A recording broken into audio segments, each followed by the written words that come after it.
told us about gatherings such as this one. That Sayyidina Anas bin Malik narrates, إِذَا مَرَرْتُمْ بِرِيَاضِ الْجَنَّةِ فَارْتَعُوا. When you pass by the gardens of Jannah, the Riyadh al-Jannah. When you pass by the gardens of Jannah, فَارْتَعُوا.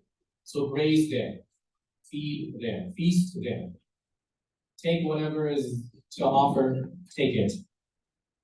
And so it was asked, وَمَا رِيَاضُ الْجَنَّةِ, what are the gardens of paradise? What are the gardens of Jannah? And Rasul sallallahu alayhi responded, Hilaf al-Dhikr. Those gatherings, those circles in which Allah and His Rasul sallallahu alayhi wasallam is remembered. So inshallah, bearing in mind all of the adab of our gathering, adab of the majlis, inshallah, we ask that everybody, inshallah, continue to, inshallah, be respectful of what it is that we are trying to share with all of our brothers and sisters, inshallah. We have an instruction here on the stage that we don't need to make such a big deal out of. It's very straightforward. And again, with as much love and with as much focus, with as much tawajjuh, inshallah, we give our attention to our students who have achieved and who we are celebrating and congratulating. And as we sit in the company of our mashayikh, of our teachers, inshallah, we make dua to Allah subhanahu wa ta'ala. Allah subhanahu wa ta'ala grant us immense benefit in this dunya and even more increase in the akhirah. Ameen ya rabbal alameen. Before we move forward, inshallah, before we move any further forward, I will request one of our students, Tahir Jalsa, to recite the Quran for us with citation for our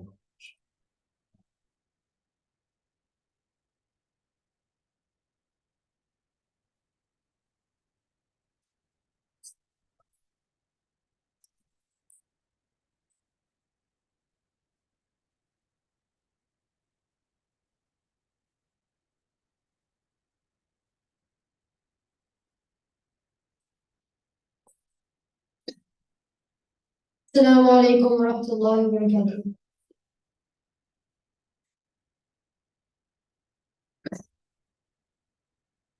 أعوذ بالله من الشيطان الرجيم. بسم الله الرحمن الرحيم. الرحمن علم القرآن خلق الإنسان علمه البيان الشمس والقمر بحسبان والنجم والشجر يسجدان والسماء رفعها ووضع الميزان ألا تطغوا في الميزان وأقيموا الوزن بالقسط ولا تخسروا الميزان والأرض وضعها للأنام فيها فاكهة والنخل ذات الأكمام والحب ذو العصف والريحان فبأي آلاء ربكما تكذبان خلق الإنسان من صلصال كالفخار وخلق الجان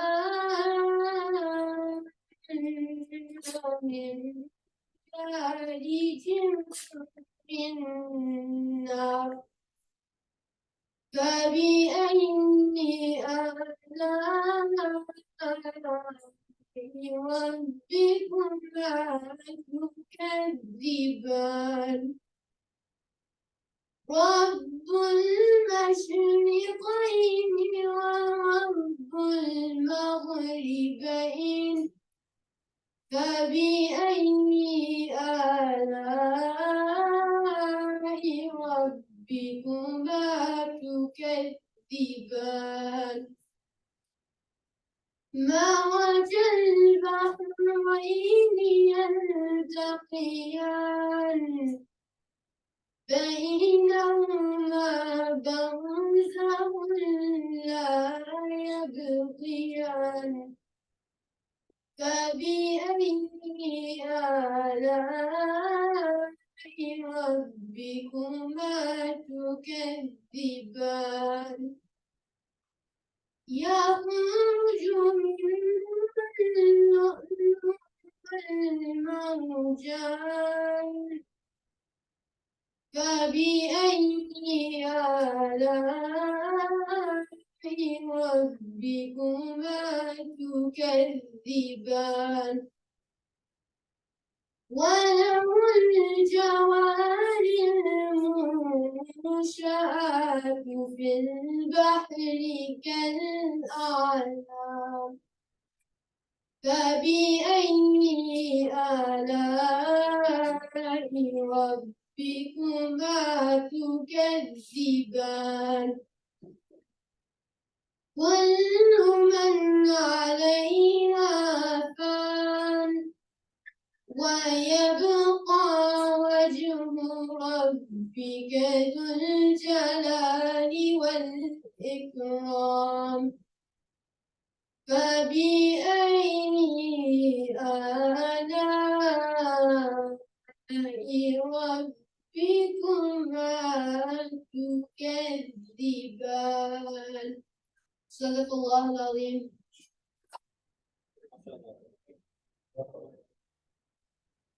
MashaAllah, takbir, takbir, takbir.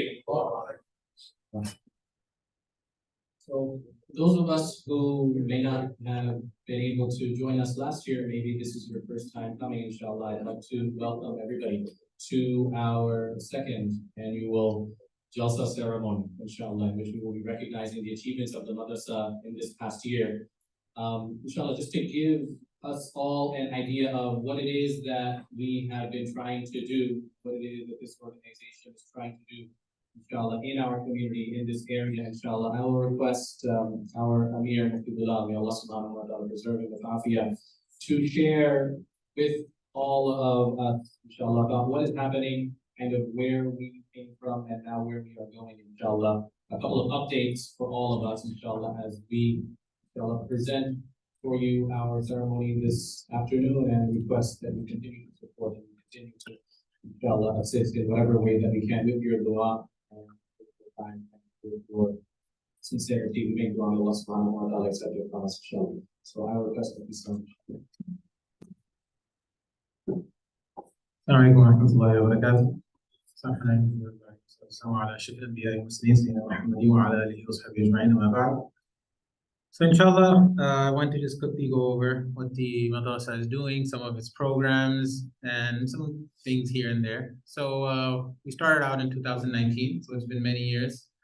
I don't really want to go through the whole history. I went through it last year. It's okay, inshallah. We'll just go through what the programs are, inshallah. So just so everyone knows what we're doing, right now we have a full-time HIFZ program for 3rd to 8th graders. And there are about 21 students in it right now, 24 by next year. We're not going to be adding on another batch currently due to resources, but inshallah, the other odds maybe inshallah we'll be able to. We also have a part-time Alimiya program for people that are 16 plus, meaning we don't take younger children.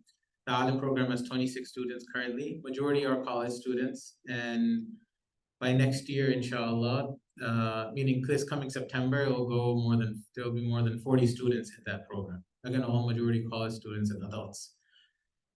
We do 1 year of Alim course over the course of 2 years, and we've had students who finished with us or did partially with us, and they did go to other madaris throughout the throughout different places. Like we had students that went to South Africa after studying with us, and they were successfully able to transition into those programs, alhamdulillah.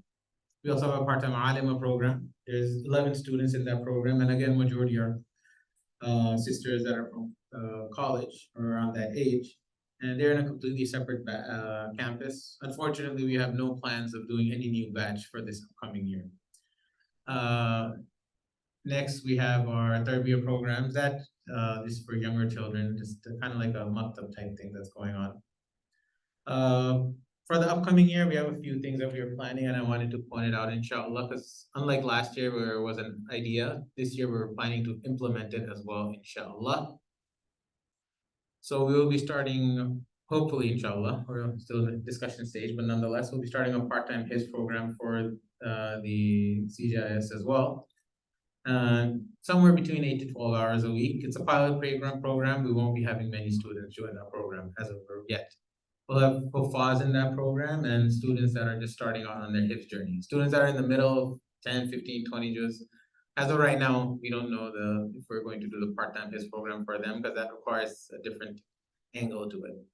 One other thing we're going to be planning to release, inshallah, this coming year is a supplementary HIFZ program. What that means is that for parents who already have their own online teachers at home and they're doing their own HIFZ program or having their children do HIFZ from home, will work with your online teacher to improve their results and give them better tracking, monitoring, all of that stuff. I'll discuss a bit more about this ahead, inshallah. As of right now, we're not going to do this. This will be limited to local communities. Another thing we'll be starting, inshallah, is an evening MMA class. We have one for the HIFZ students anyway, but inshallah, we're getting some professional equipment, mats, different types of things imported for the school, and we'll try to start our classes. It'll roll out to the Alim course students first, and maybe we'll go on to younger students, inshallah, from there. So just I want to also discuss what is this supplementary HIS program that I'm talking about. So it's a bit different. It's not what normal people are thinking when they're thinking of a HIS program. So like I said, it's with your online teacher, meaning you'll continue HIFZ at home with your own teacher, however it's going. What we're gonna do on our end is a few things. First is we're gonna give our HIFZ infrastructure onto your program or whichever teacher you're using. So we'll use our teachers, our resources to analyze how is the student's HIFZ actually going. Sometimes students done like 15, 20 juz, and in reality, they've done one or a quarter. Or who knows?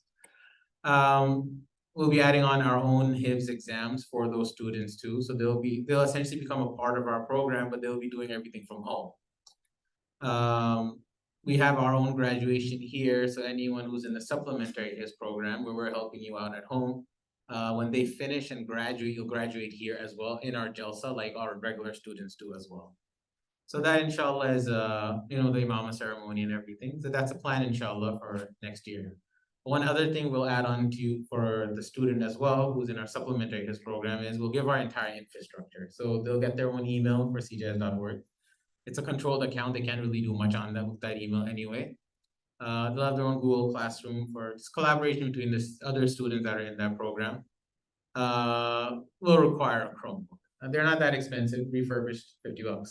But anyway, we'll require a Chromebook. And when they use our accounts, what happens is the entire computer is locked down. Nothing works. The only thing that works is maybe if you wanted to use Skype or whatever it is, nothing else is gonna work. Settings won't work, nothing works. And we'll do that remotely from our end. As long as you have a Chromebook, we'll do everything on our end, inshallah. That's for students who enter into our supplementary HIS program. And we'll have different levels. Students whose Chromebooks can be fully locked down. Students will give them some educational websites only. No Google or YouTube. I'm strictly against Google and YouTube forever, right? But here and there, Wikipedia or something.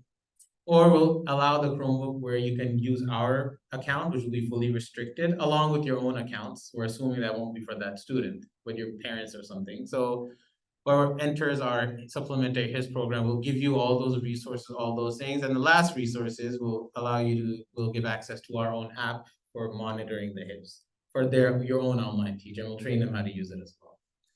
So this is something where you don't come to the school, it's fully from home, but we will help your entire system and make it run more efficient. In relation to that, So everything I'm mentioning here is already there for our HIF students. They already know what I'm talking about. All of this is, they already have all of that. For our part-time students who come into the madrasa and the CJIIS, they'll have all these things as well. For the supplementary HIS programs, we'll add that into their thing as well.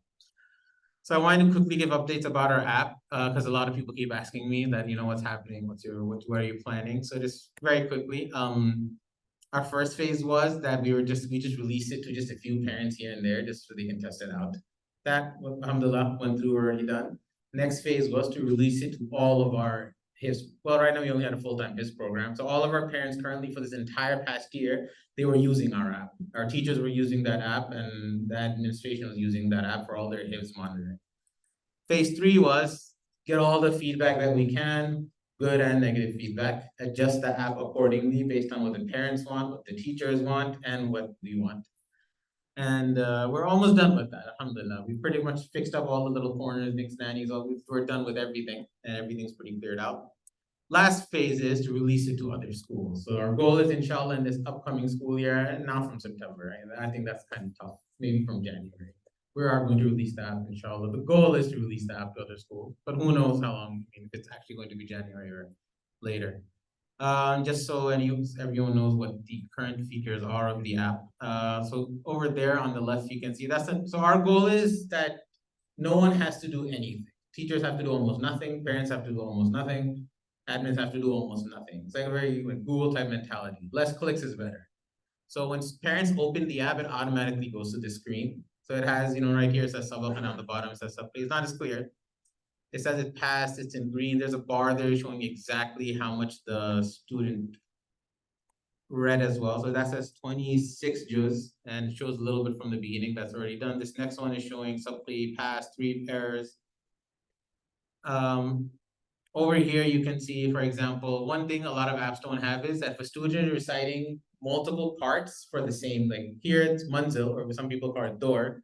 Here the student recited first half of the first juz, first half of the 27 juz, second half of the 30 juz. In most apps, you can't do that. You can't enter it. It's impossible. So in ours, you can. You can actually enter different parts, and it'll give you a nice bar for everything. You don't even need to read the surah and numbers. There's a bar. It tells you exactly how it was recited, so you don't need to think much. Yellow color means incomplete. One other thing is that if parents have multiple students, we can see on top it says on the left Khalid Muhammad and on the right Nabil Muhammad. These are fake students. Actually, you can't really read it here. So if they just swipe to the right, automatically goes to their other child. If they swipe to the left, it'll go to the other child. It's very just, no clicks, right? That's the goal. Just they don't need to click anything. It's this open app and everything is already there.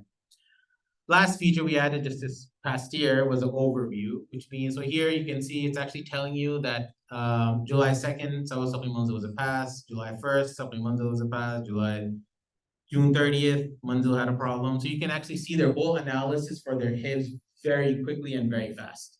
You scroll through, you'll see how their whole history and their pattern is going. And if you click on any one of them, they actually show you what's going on, that what did he recite that day. So that's another feature we just added. 2 upcoming features. This is mainly this is for the parents, and if anyone else is interested in that. But for the parents specifically, we're working on a feature. We're trying to release it in the next few months, inshallah. One feature is it's basically it's how do I put it? It's like a report for the entire year. So for example, here what it's showing is that, let me zoom in there. So it shows on this page, it calculates it all based on all the data that's been input. So for example, so sub up, their passing rate is 88% of the time. Their mistakes average is 1 mistake. The amount they recited from, this is yearly view, could go into monthly view as well instead. So throughout the whole year, they've done 3.27 juz in their sub up. They're doing about 0.5 pages per day. It automatically calculates all of that. Supply, same thing, shows the passing rate, mistakes, how much they recite from the beginning of the year, how much are they doing daily. It automatically calculates it. No one inputs this data. It does it on its own. Manzil, same story, shows everything that they recited 34.89 juz throughout the whole year, and current rate is 1 juz every single day. So it shows you all of that information. And if some people want to see it in more illustrated fashion, there'll be a chart view of it as well. What that means is, for example, here for the sub up, it takes the whole year stuff and it shows you based on all that. So it shows here from September all the way till July. It'll show you in the beginning 0.25 pages, then it went up to about 0.8 pages, then Ramadan came, 0.5 pages, 0.5 pages. Things happen. Then after Ramadan, it shot back up, and now in the end of the year, he's at 1.25 pages per day. So it'll give you a graph the whole year of whatever's going on for all of the subjects they have. So that's it. That's feature we're working on, and inshallah will be released in the next few months for all the parents and for anyone who uses our app. So that's about it. And it says Sabak Sabri Manzil.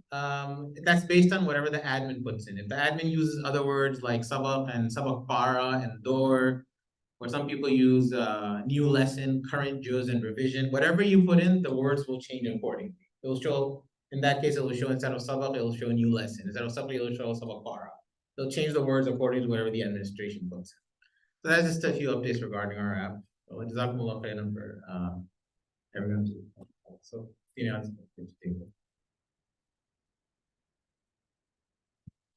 Jazakallah khair. May Allah subhanahu wa ta'ala accept all of our. Again, if anyone has any questions, please take meet with your attached to the madrasa. Inshallah, we will be more than happy to answer any questions, clarify anything, and give you any more information. Inshallah, but may Allah subhanahu wa ta'ala accept. At this time, inshallah, I will request one of our his students, Aqib Ayaz, to present a nasheed about the Rasul sallallahu alayhi wa sallam, about the beauty of the Prophet sallallahu alayhi wa sallam. You can request everybody, inshallah, to say the nasheed for Allah.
وكف المصطفى كالوالله الله الله وعطرها يطغى إذا آياته الله الله وكف المصطفى كالوالله الله الله إذا مست الله ولم عن نوالها كل العباد وعن نوالها كل العباد وعم نوالها كل العباد حبيب الله يا خير البرر يا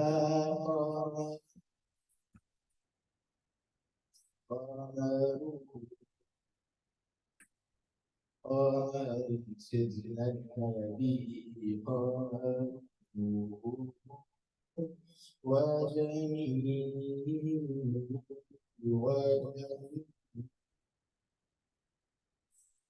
وجميل سيدنا النبي وجميل ولا عيب له بل كان فنال الشمس من والنور الله ولا عيب له بل كان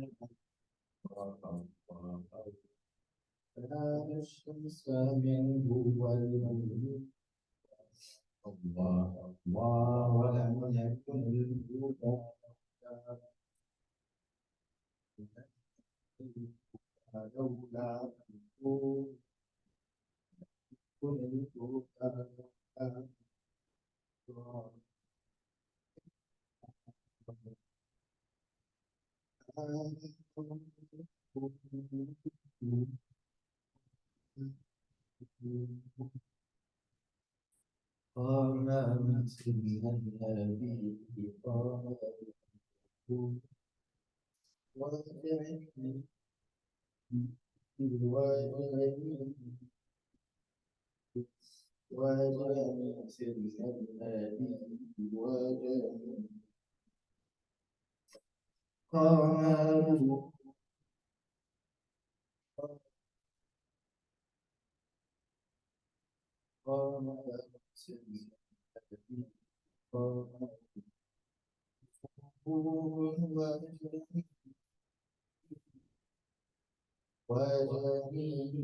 النبي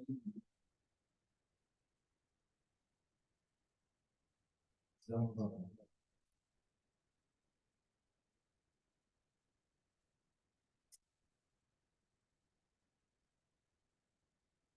ما شاء الله تكبير تكبير تكبير صلى الله على نبينا محمد وعلى آله وسلم. Inshallah, at this time, I will request one of our part-time alim students, Brother Muhammad Adil, inshallah, to come and share a few words about his experience here.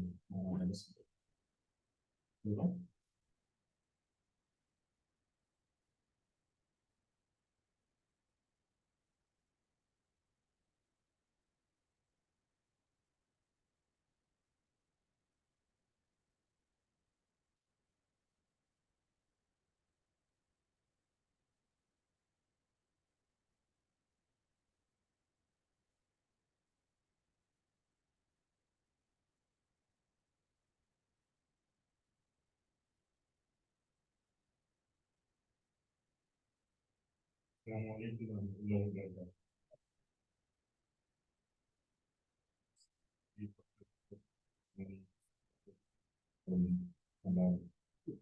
Respected elders, teachers, ulama, and guests, welcome.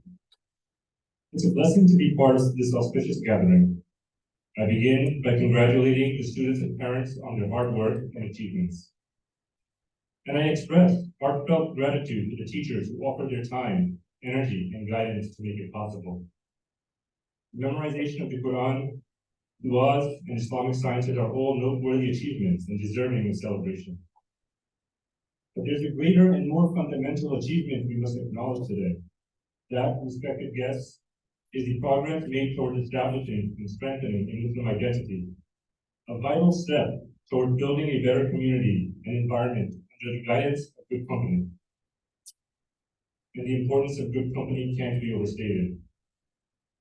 In one narration, the Prophet ﷺ said, "The company of the pious is better than solitude, and solitude is better than the company of the wicked."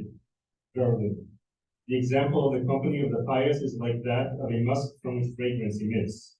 And verily, the example of the company of the wicked is like the works of the bellows, from which he either burns you or a bad smell emits. In other words, we are the company we keep. The effect of good company has a beneficial influence on our character, morals, ethics, and etiquettes. In similar fashion, bad company will have the opposite impact, corrupting the heart and driving us further from Allah subhanahu wa ta'ala. This directly impacts how we affect others and the type of environment we build. But who counts as good company? Who are the pious? A narration mentions that Rasulullah sallallahu alayhi wa said, whoever walks a path seeking therein knowledge, Allah will lead him on a road to Jannah. And the ulama are the heirs of the Anbiya. And the Anbiya did not leave dinars or dirhams as inheritance, but they left knowledge. Therefore, whosoever takes knowledge has taken a great portion. It stands to reason then that as heirs of the Anbiya, ulama are among the best company one can keep in our day and age. Each generation has received sacred knowledge and a methodology for understanding it from their teachers, who received it from theirs. In this way, each one has become the next link in a chain that extends back to the Prophet sallallahu alaihi wasallam. They are the best individuals to learn our deen from as key sources of knowledge for our communities. Thus, they are in the best position to help us understand how to be good Muslims. The good environment all of us desire so desperately for ourselves, our families, and future generations requires good company to cultivate it. After the ulama, good company includes those who maintain a connection with them. It includes those who establish, strengthen, and become comfortable with correctly expressing their Muslim identity in daily life. Starting within their homes. In other words, we must become like the good company we seek. To do this, we must acquire a deeper knowledge and understanding of the deen, how to apply it, and how to conduct ourselves in all aspects of life. There is no better source of acquiring this knowledge than the ulama, the heirs of the Anbiya. I say all this as someone who had to transform his life from focusing on the dunya to success in the akhirah. This is not to say I was a bad Muslim. I prayed, I fasted, and tried to help others, trying to be as decent of a person I could. But even as little as 10 years ago, I could not have told you what a madhab was or what an alim was. And I could not have explained what proper salah or wudu looked like. For the most part, I just did what brothers at the masjid had told me to. And it's not because I lacked Islamic influence in my life. I spent my childhood learning to read the Quran, memorizing du'as, listening to stories of the Anbiya, and waking to the sound of Quran being recited, much like many of us here. My relatives were good people, and they did their best to build a good environment by surrounding themselves with people who prayed, fasted, maintained cultural ties, valued education, and helped build masajid.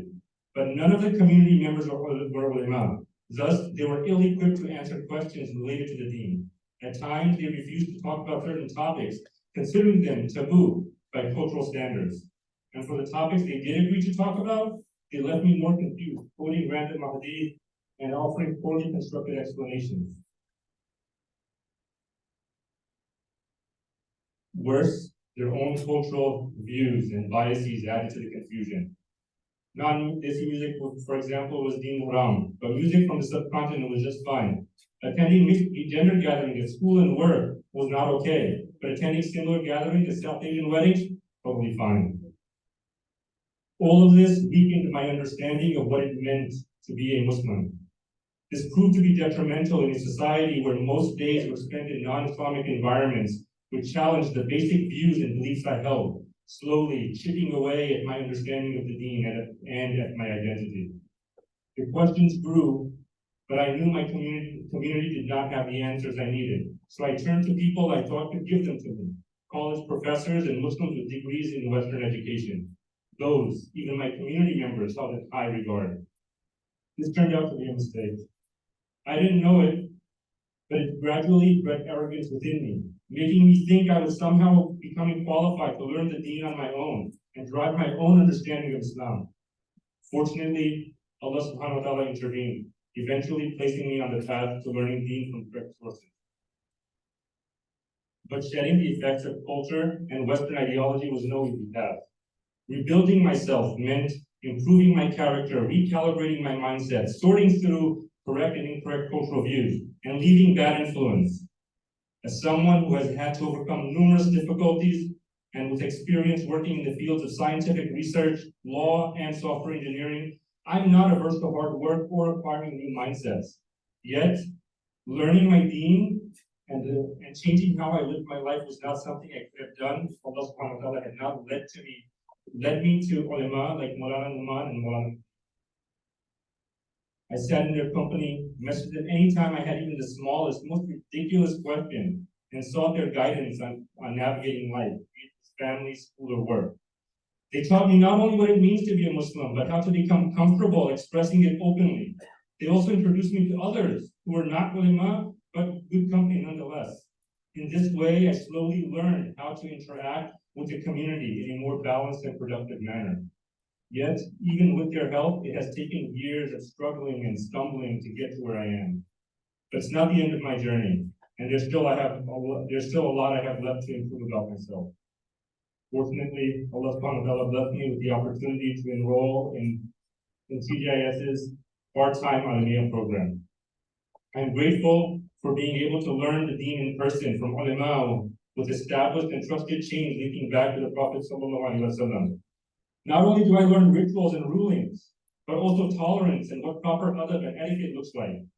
I learn proper aqidah, why we believe what we do, the depth of classical Arabic, and what the madahib are, their importance, and much more. All of this is done with evidence derived from the Quran, the Sunnah, and the Sirah of Rasulullah Sallallahu Alaihi Wasallam. And I'm blessed to be surrounded by dedicated students of Deen, focused on improving themselves and their connection to Allah Subhanahu wa Ta'ala. They're younger than me, but also better. We help each other understand what it means to be better Muslims and how to apply what we learn in our daily lives so we can improve our communities. It's far better company than I could have hoped for. And I will cherish the bonds I am making with my teachers and classmates for the remainder of my life. Alhamdulillah. But we're not the only ones who have benefited. Our teachers have done the same for others over a period of 10 years. Over a period of 10 years, I personally witnessed their hard work as they strive to encourage youth and adults to attend their gatherings. There, they have helped them better understand the deen and what it means to be Muslim. As a result, the quality of good company and the communities has improved over time, with Muslims becoming more comfortable with their identities. In turn, this has contributed to a better Islamic environment overall. And it's not just in New Jersey. I've seen similar efforts and impacts of ulama in the States, like California, Chicago, Maryland, New York, and Pennsylvania. And all across the world, I know this is happening. But there is still more to do, and it cannot be done without everyone doing their part. So again, I congratulate the students and parents on taking the first steps towards strengthening their Muslim identities. But it should not stop at memorizing the Quran or basic elements of deen. Let us not lull ourselves into thinking that any of us will be able to completely escape the effects of the shifting sea of ideologies and morals. Let us prep ourselves by actively seeking guidance to understand our deen and strengthen our Muslim identities so we can be like the good company we seek. One way would be by joining the CJIIS, like CJIIS, or sending our children to them. If that's not possible, then we should build a connection with our existing teachers. And if you don't have teachers, find some. There are many respected ulama present here today. Among them are names you may already be familiar with, including Mufti Niyaz, Mufti Sulaiman, Mufti Bilal, Maulana Usman, Maulana Zubair, and Maulana Chaudhry. And if not them, ask them for names of other ulama you can learn from. And if that too isn't possible, then support them in other ways so they can continue the work of securing the Muslim identity of new generations of good company. At the very least, develop a respect and love for the ulama, the heirs of the Anbiya. They are the key to preserving the deen, securing the Muslim identity, and cultivating good company for future generations with help and support from Allah subhanahu wa ta'ala. May Allah subhanahu wa ta'ala forgive all our sins and shortcomings, granting us and the Muslim Ummah immense success in deen and akhirah, and a good end to Iman. Jazakumullahu khairan. Assalamu alaikum.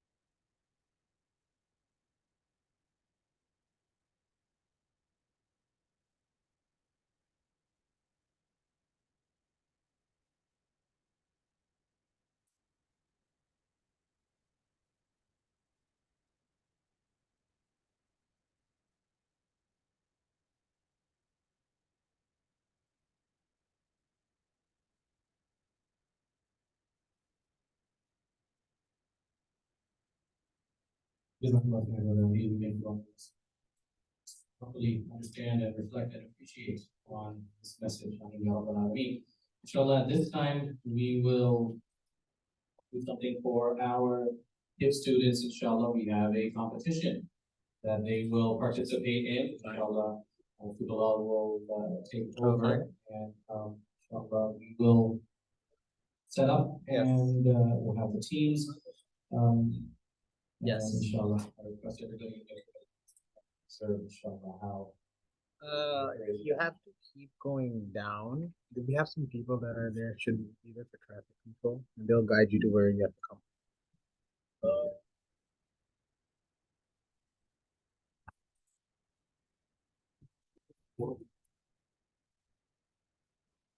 Assalamu alaikum warahmatullahi wabarakatuh.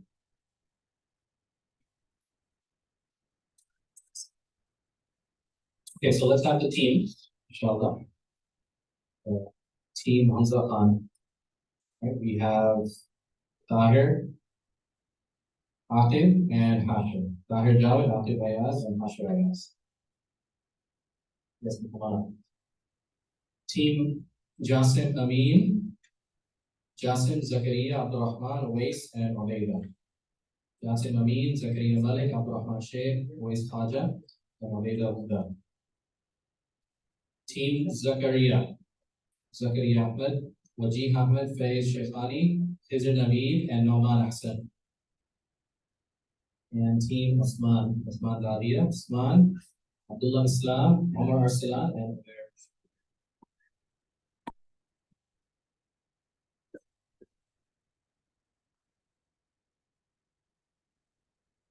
So yeah, the teams can sit separately across the whole carpet, across the two carpets.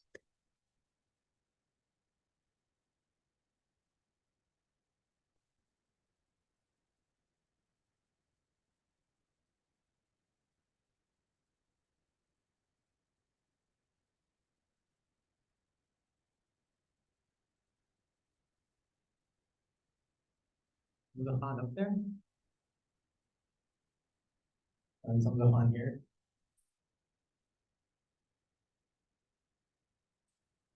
On the property.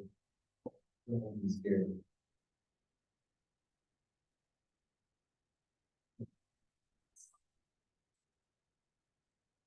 Please can the Hamza Khan's team just raise your hand very quickly? Okay, so inshallah, Aqib will just have you take over. Inshallah. So the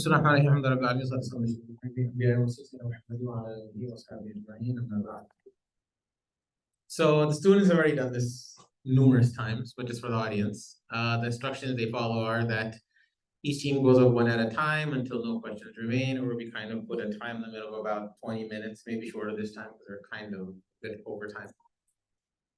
In each round, the captain gets to choose one student to go, inshallah.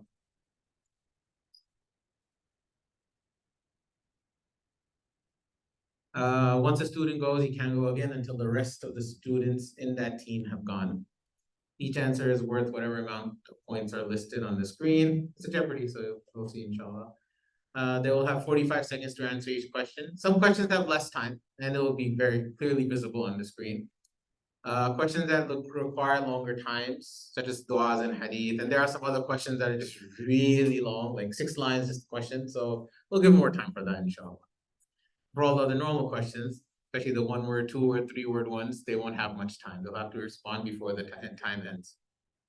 One mistake will be overlooked in each dua and hadith. So even whether in the translation or in the dua or hadith, they can make one mistake, but more than one mistake, then they get the question wrong. Questions in red may only be answered by the senior class. They already know what I mean by that, so the audience doesn't need to worry about that. One thing to keep in mind is that for the students, of course, when the question comes up, I'll read it out loud once, and I'll read it slowly, and then it's on the screen as well in case you need to see it again, inshallah. If any student forgot their glasses, you can ask your teammate to help you read the question. First, let's figure out who's going first, inshallah. So the first team that's going to be going is going to be Team Hamza, or Team Aqib at this point. Next is going to be Team Usman. This is good, we're going in order. After that is going to be Team Usman. Team Zakaria, alhamdulillah, right? Okay, and then after that is going to be Team Jasim. Team Jasim, where are you guys sitting? Perfect. So it's in the exact order that you all are sitting. Okay, alhamdulillah. Right, left to right, but for you guys it's right to left, so alhamdulillah. So we'll continue from there, inshallah. All right, let's begin with, there's a mic there, inshallah, we'll pass it on to you. And then once you're done, you can pass it on to whoever's answering, then you can pass on to the next team they can keep passing it back, inshallah. Right, so Team Hamza or Team Aqib at this point. You may choose someone and then that person has to choose a question and what will you? First, 500.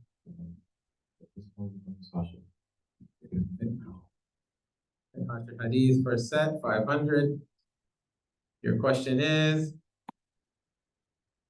okay, so you have to recite as many hadith as you can in 30 seconds with the translation. Every correct hadith, you get 100 points or $100, and for each incorrect hadith, you lose 100. Inshallah. So we'll start. 3, 2, 1, go. إنما الأعمال بالنيات الله تنفع based on intent من الأدوار وشرط الإيمان الثانية في الفكر المؤمن من هذا الأمر قبل الجزء من رغبة طلب العلم في كما في المسلم في المستعمل knowledge المشروع المسلم كما أمر مع مذهب everything be with him was الأماكن من الله ولا جلد من الشيطان I appreciate الله هيك الشيطان المجالس بالأمانة all gatherings are wrong like us other مظلمات يوم القيامة opposing others will comes darkness on the day of resurrection لا يضر المؤمن يجعله من فرضين. All right, we'll stop there, inshallah. So that was 8 hadith, mashallah. So that's 800 points right off the bat for Team Aqib / Team Hamza. We'll move on to the next team, Team Usman. Was 500. All right, Umar Shafiq, Salah Duaz, 500.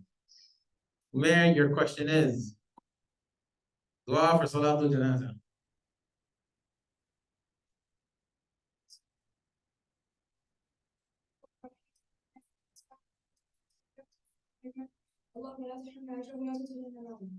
MashaAllah. So that's 500 points for Team Usman. We go on to Team Zakaria. Wali, second hadith, second set, 500. Wadi, second set. Hadith, second set, 500. Your question is, complete the hadith with translation. من رأى منكم منكرا. من رأى منكم منكرا فليغيره بيده فإن لم يستطع فبلسانه فإن لم يستطع فبقلبه وذلك حسب الإيمان. Whoever among you sees something wrong, if so is your hand, if you not, if so is your tongue, and if you not, feel bad about it in your heart, but that is what is happening. Good, mashallah. That's 500 points for Team Zakaria. Moving on to Team Jasim. Team Jasim.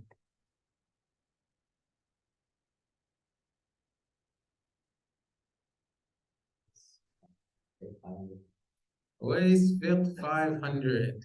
Okay, your question is, I'll read it out to you. I think this is the really long one, so we'll give you extra time, inshallah. The question is, a person named Hamid is praying salah really fast. He goes into ruku, skips Subhana Rabbil Azim, then he goes into the standing position, qawma, and without standing still in the qawma, he goes straight into sajda without even saying Allahu Akbar. Which mistake of his requires sujood sahwi?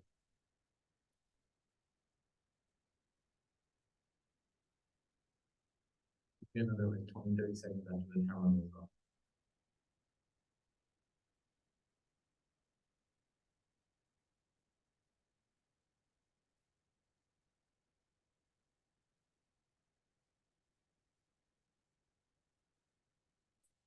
Is I think it's the coma he's not standing still, he's just laying his is that right? Is that your answer? That is correct. Right? That is correct.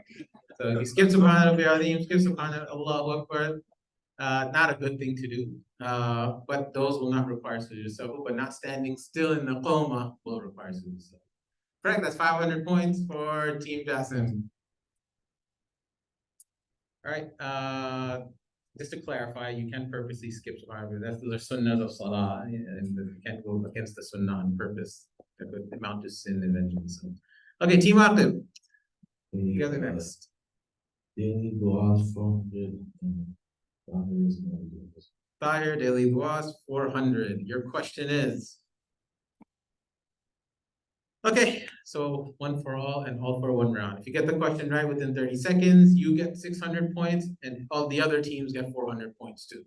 You get it wrong, you lose 300 points and all the other teams lose 200 as well. Well, you lose 300, but they lose 200. Right, so 400, 600, or you lose 300. Question is, oops.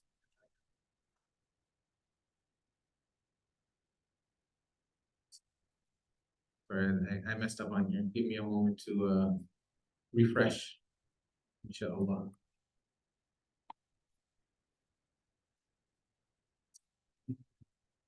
My mistake. This is very.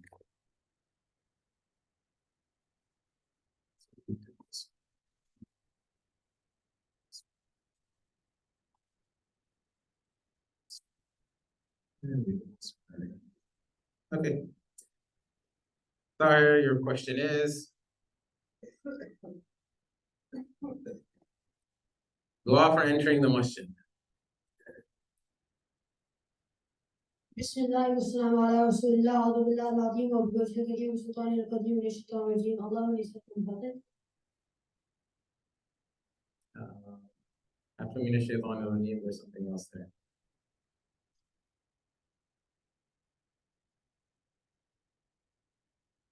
You start over again, there's still time. So Bismillah wa salam. بسم الله والسلام على رسول الله أعوذ بالله العظيم وبوجهه الكريم والسلطان القديم من الشيطان الرجيم.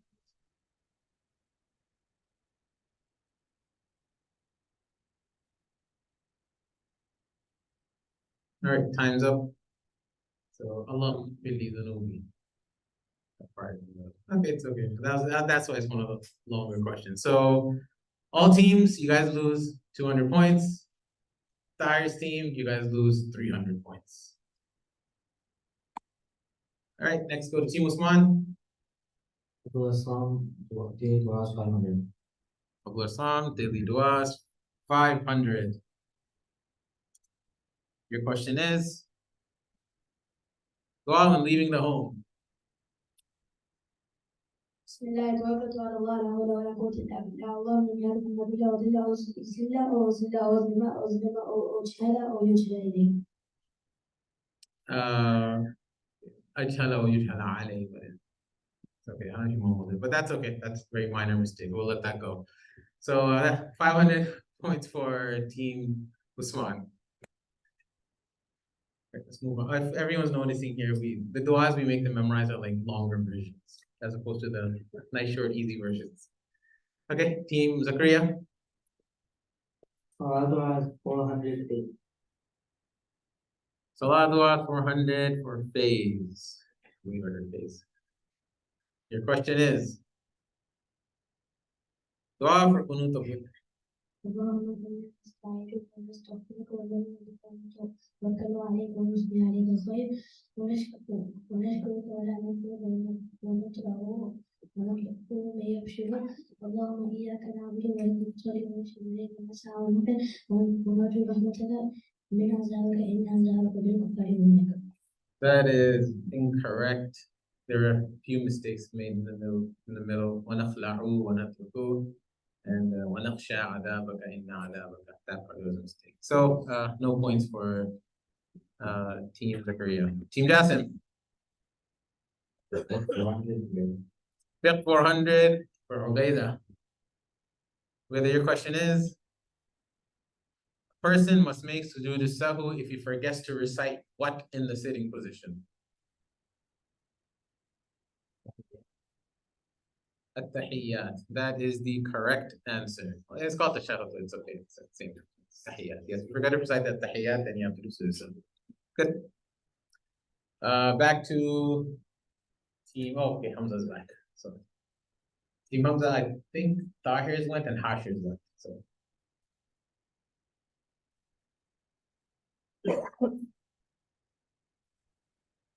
Keeps doing Salah dua 300.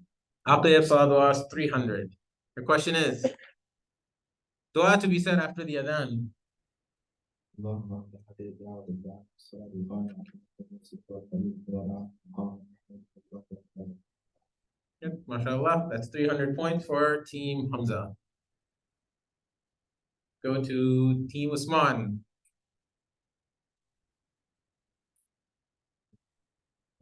Salat was 200. Salat was 200 for Team Usman. Your question is, okay, this is a double round. You can get 400 points if you get the answer right. And if you get it wrong, you lose 200. The question is, all 4 du'as that are after Salah. Something was That's 1 du'a. It's 3 more.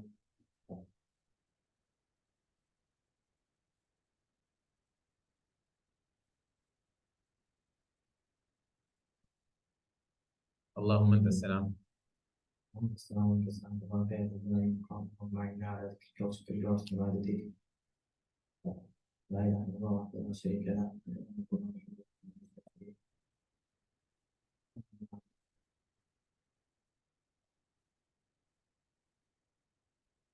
10 seconds.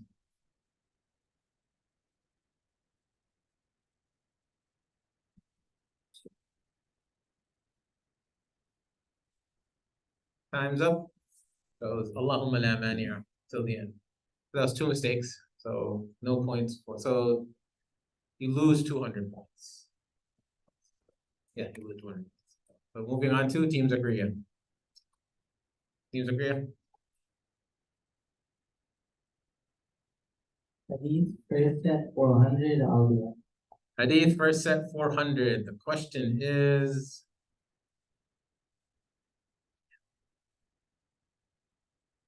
complete the hadith with translation. Ayatul Munafiqi. آية المنافق ثلاثة إذا حدث كذب وإذا وعد أخلف وإذا اؤتمن Khan. There are 3 signs that the speech he lies when he promise he breaks something. It's just something he shows dishonest.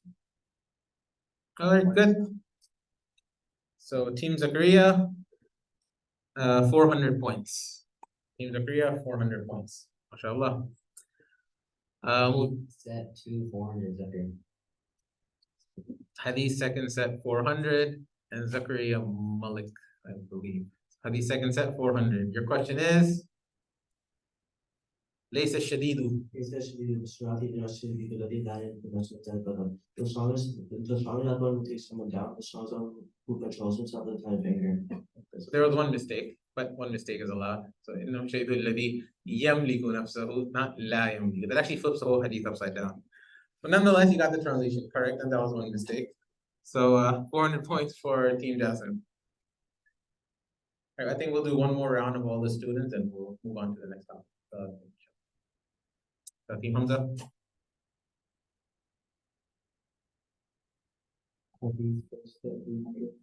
Hadith first set. Who's doing that? 300. Who's the one doing it?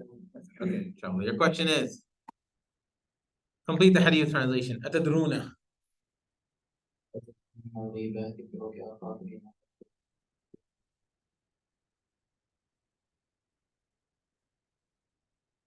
That's the whole hadith. That's the translation.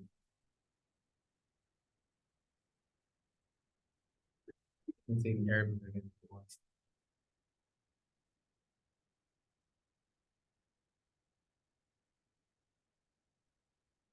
Starts off with, you know what is. Do you know what backbiting is? To say something about your brother that you know that. Okay, so that was 1 mistake because I had to help them out in the beginning. Still, that's good. 1 mistake is allowed. So 300 points for Team Hamza. All right, next Team Usman. Umar Salam, Salat was 100. Umar Salan, Salat was 100. Umar, your question is, Sana, right when you begin your salah. All right, 100 points for Team Usman. Team Zakaria. 300 fifth rhythm. Khizr, fifth, 300. Your question is? All right, steal around. If you get this question right, you can take 300 from any of the other teams. You get it wrong, they all take 100 from you. Question is, the surah after Surah Fatiha has to be how long? At least 1 big ayah or 3 small ayahs. One big ayah or three small ayahs. That is correct. Which team are you taking 300? Team Hamza, you guys just lost 300, and Team Khizr just took your 300. All right, so Team Hamza lost 300, and Team Zakaria just got 300. Team Jasin, this will be the final question, and we're done for today. So, with this. Daily duas, 300. Who's doing it? The question is, dua for leaving the bathroom.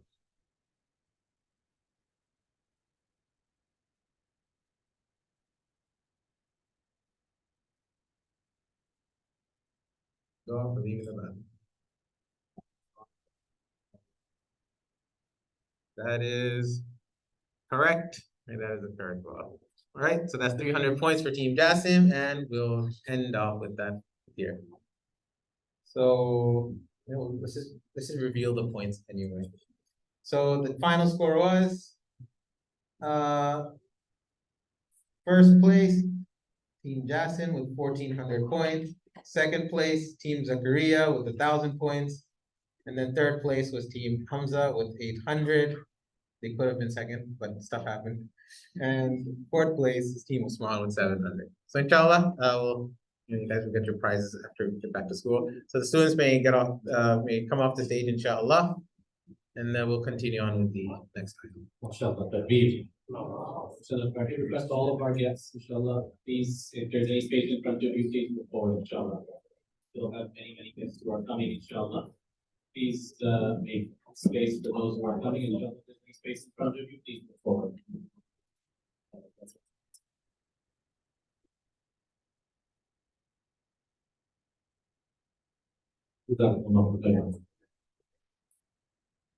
Inshallah. Next, we have a nasheed about the greatness of the Prophet sallallahu alaihi wasallam, which will be performed by 3 of our part-time audit students, Adam al-Bahli, Hasib Hassan, and Harun Afnan.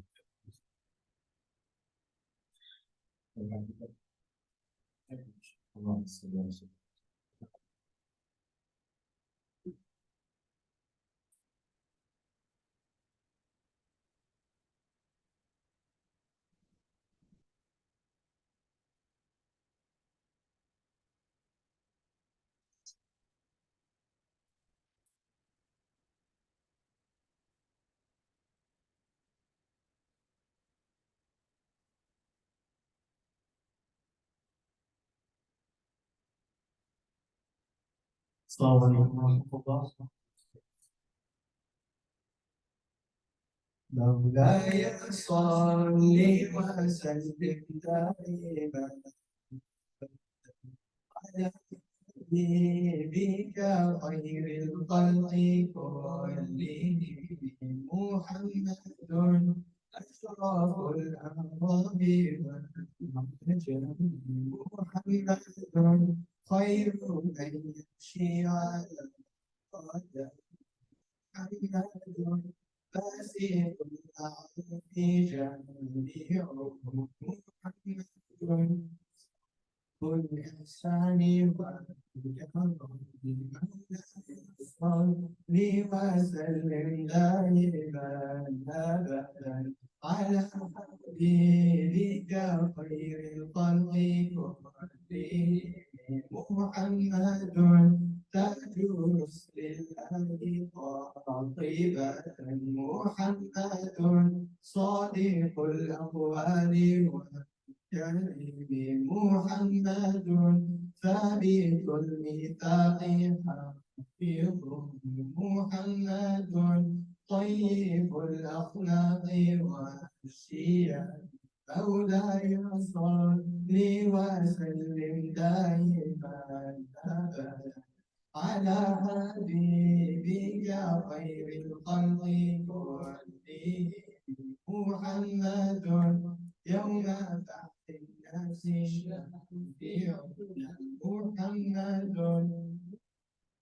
هادينا هدى محمد حكيم بالعدل ذو الشرف محمد معدن الإنعام والهدى مولاي صل وسلم دائما على حبيبك خير الخلق محمد خير خلق الله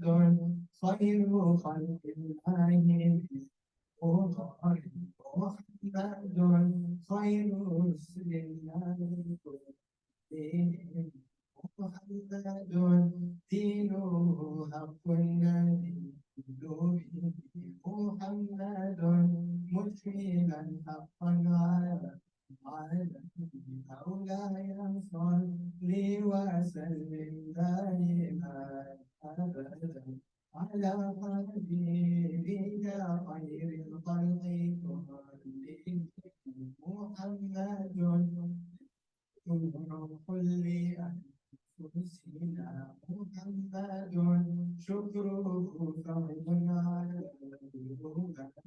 محمد زينة الدنيا وبهجتها محمد كاشف الغمة مولاي صل وسلم دائما على حبيبك خير الخلق كلهم محمد سيد طابتنا محمد صار الرحمن محمد صفوة البحر والبيض محمد طاهر من سائر مولاي صل وسلم دائما على حبيبك خير الخلق كلهم مولاي صل وسلم دائما على حبيبك خير الخلق كلهم اللهم صل وسلم وبارك عليه. السلام عليكم.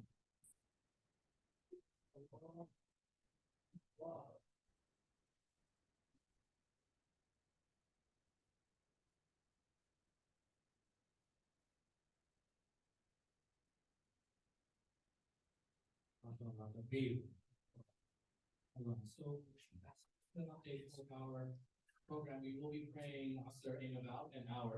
So inshallah, just be mindful of that. Anybody who needs to get ready for Asr, inshallah, please, inshallah, please just take note. We'll be praying Asr in about an hour from now, inshallah.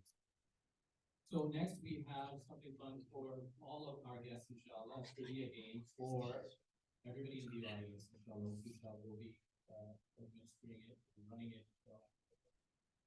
Join and inshallah benefit, inshallah, people on the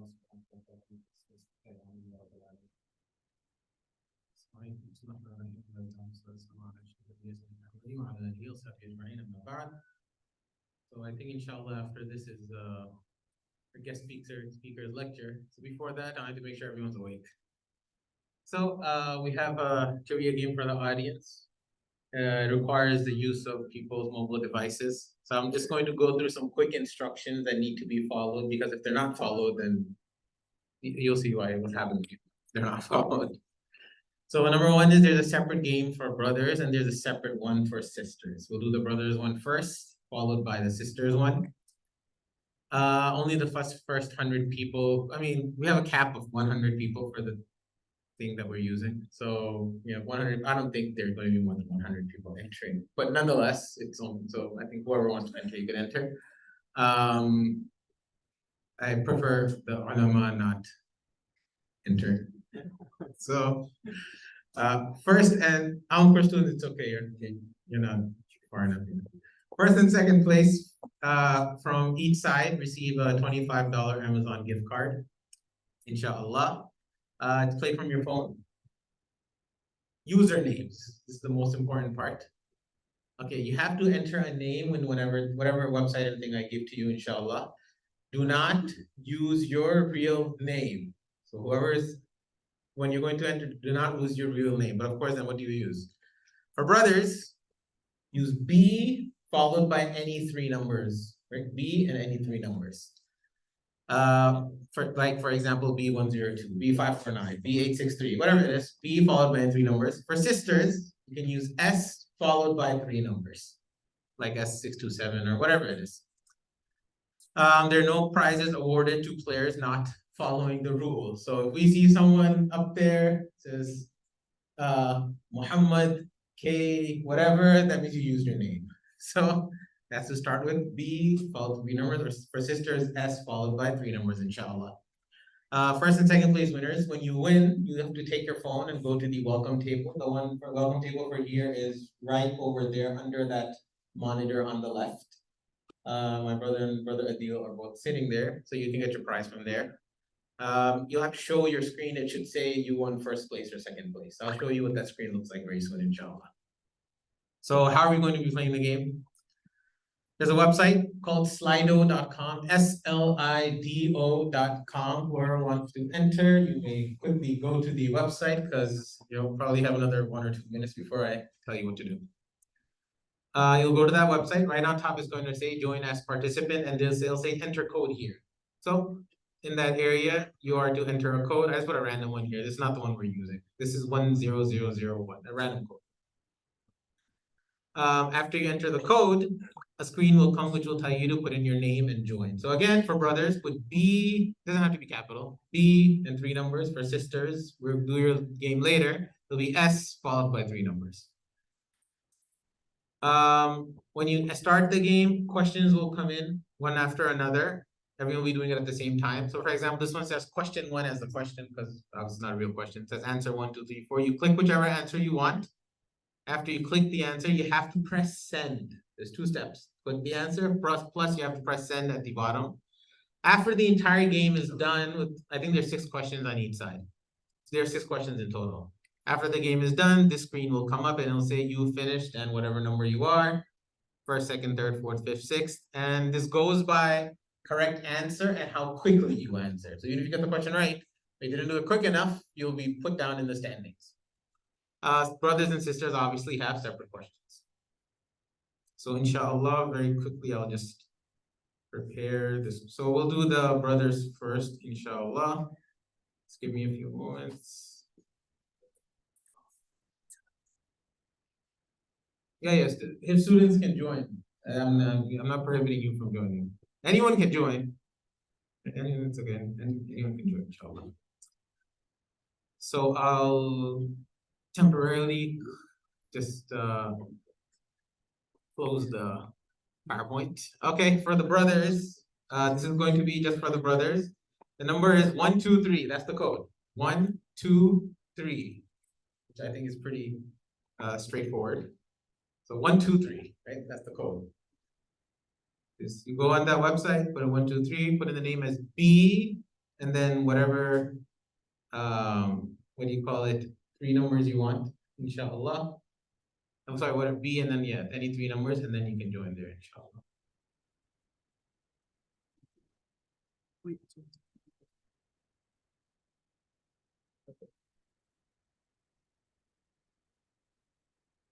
Yeah, that's fine. So this is for the brothers only, inshallah. After that, you can click join. On your screen, yeah, it should say, so some people might have not clicked join yet. Just make sure you join on your screen because I just activated the quiz. We'll wait like 30 more seconds so we don't go a bit overboard on the time, inshallah. There are multiple people who use their names. I said don't use your name. So there's 3 there. There's Baba, Shahud, and Junaid. You guys should get out of the thing. I don't know if you can actually, or I don't know, use incognito mode and try to join again with an actual number. So like 10 more seconds, then I'm just gonna start, inshallah. I think still lets you join anyway, even after that. And you'll see the question on your screen. So we'll start. So this is only for the brothers. The sisters one after that. First question's coming up. Oh, screen, inshallah. All right, let's begin. First question, zakah is given on what percentage of our wealth?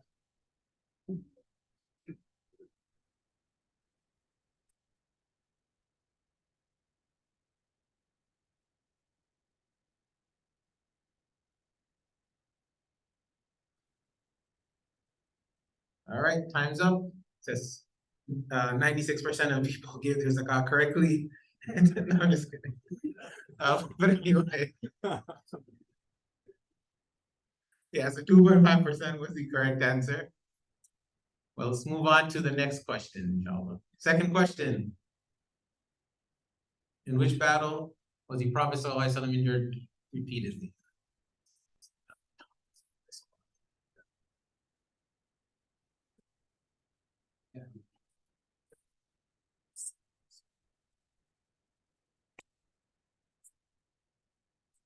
And that's it. Yes, Uhud was the correct one. Right, that's the second question done. Let's move on to the next question. Third question. Which angels will question us in the grave? Question us, not question is. Typo.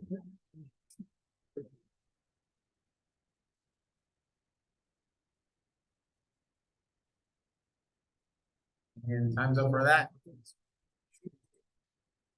Munkar and Nakir were the correct ones. Kiram and Katibin are the ones that are sitting on our shoulders. They're the ones who record everything we're doing. Yajuj Majuj are not the ones in the grave. I hope they're not there. Okay, we'll move on to the next question, inshallah. And actually, okay, so this is currently what's happening, just so everyone sees. B477 is in the lead. They have the best reaction time. And it says 12 seconds, but it goes by milliseconds as well. But that it doesn't show you that. So B477 is first place, B111 is second place. Next question. This Sahabi advised the Prophet ﷺ to dig a trench during the Battle of Ahzab, also known as the Battle of Khandaq.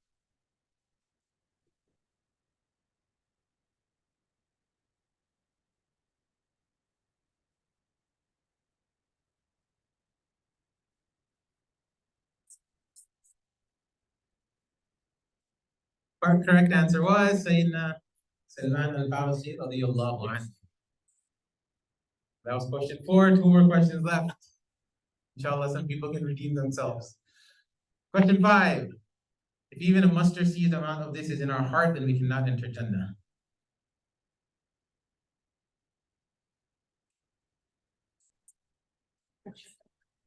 I'm sorry, I'm not responsible for lag. Oil on your screen. Time's up. The answer was yes. The answer was pride. Right? The answer was pride. It's based on a hadith. It's based on a hadith of Nabi sallallahu alayhi wa sallam. Final question. This is the greatest verse in the Quran.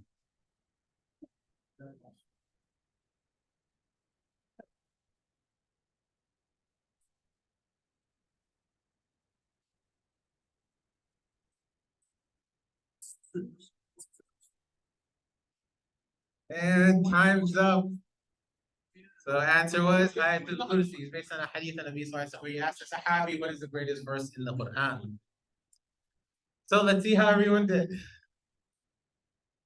All right, so B529, mashallah, someone else got this first. You are first place. Go to the welcome table and get your prize. And B111, you are second place. And you can also go to the welcome table and get your prize. Okay, alhamdulillah. We'll move on to the sister section, inshallah.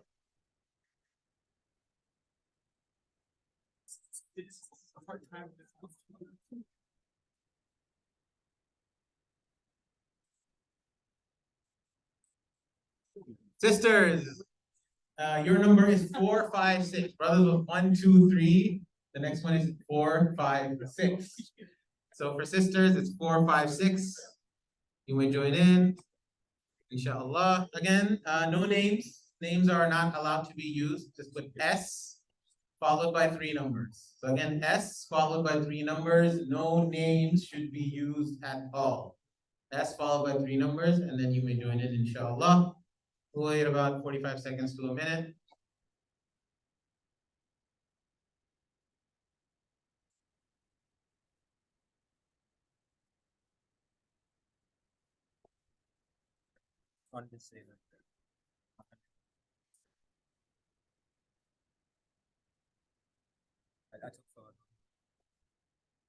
Then it's slido.com.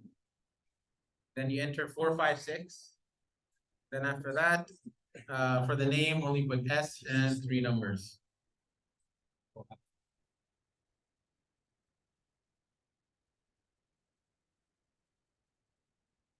As of right now, we have absolutely no contenders.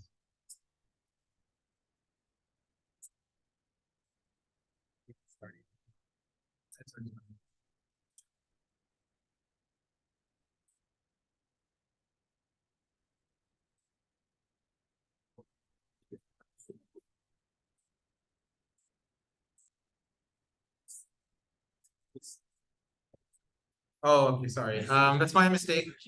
I'll have to turn off the first one. So the brothers one, whoever won, please take a picture of your thing, or if you already got your prize, that's great. That's my mistake. I forgot I have to turn off the first one. Give me a moment. I have to stop this one.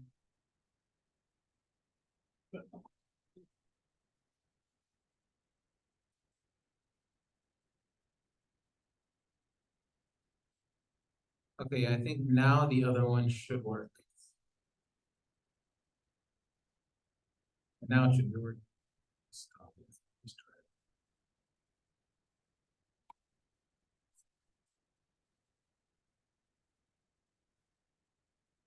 it.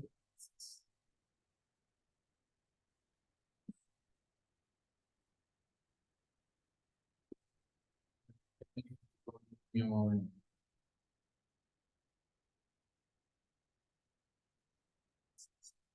Okay, so let me just change it up a bit. Apologize for the technical difficulties. This works sometimes.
Yeah.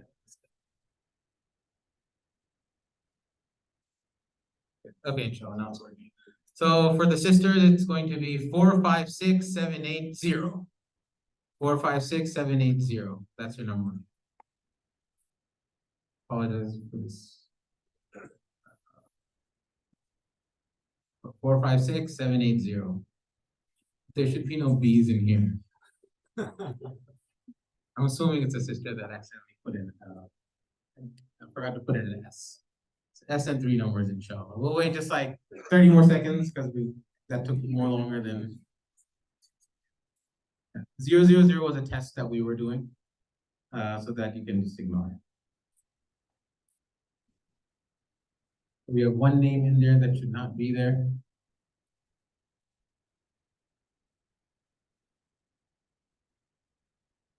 Ten, 9, 8, 7, 6, 5, 4, 3, 2, 1, and let's start, inshallah.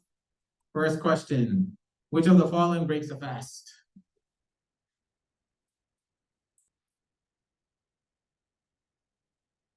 Tough one. 5 seconds. Pick anything. 0, time's up. Most people put in take Tylenol due to a high fever. Yes, that is correct. The other 3 do not break your fast. So taking Tylenol because you're not allowed to consume anything while you're fasting. You don't get sin for it because of course it's due to sickness. But... Right, that's first question. Second question. Which is the name of the animal the Prophet ﷺ, which he rode on during Isra and Mi'raj?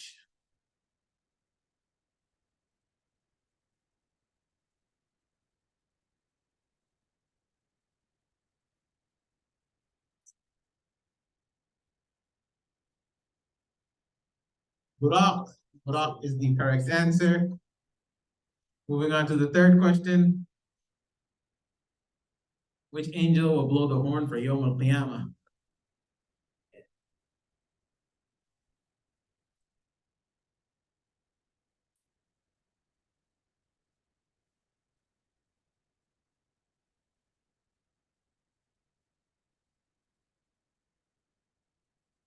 Sayyidina Israfil alayhi salam. That is the correct answer. Sayyidina Israfil alayhi salam. So Sayyidina Israfil alayhi salam is the correct answer. Moving on to, that's 3 questions. That means it's not going to show a question now. All right. So the first place right now is S312 and second place is S786. Let's move on to the fourth question.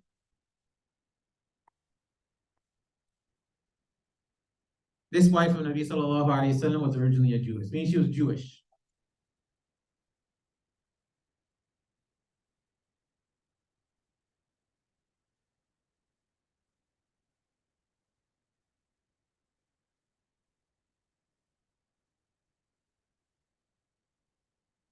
Correct answer was Sayyidatuna Safiyyah radiyallahu anha. That was the correct answer. Moving on to question 5. The Prophet ﷺ informed us that all deeds are based on what?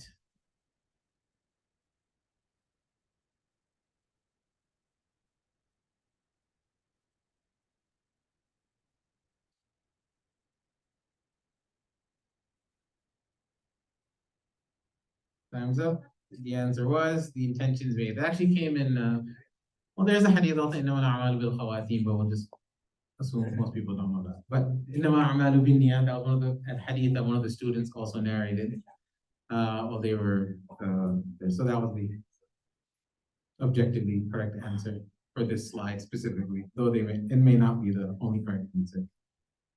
This surah does not begin with a Bismillah.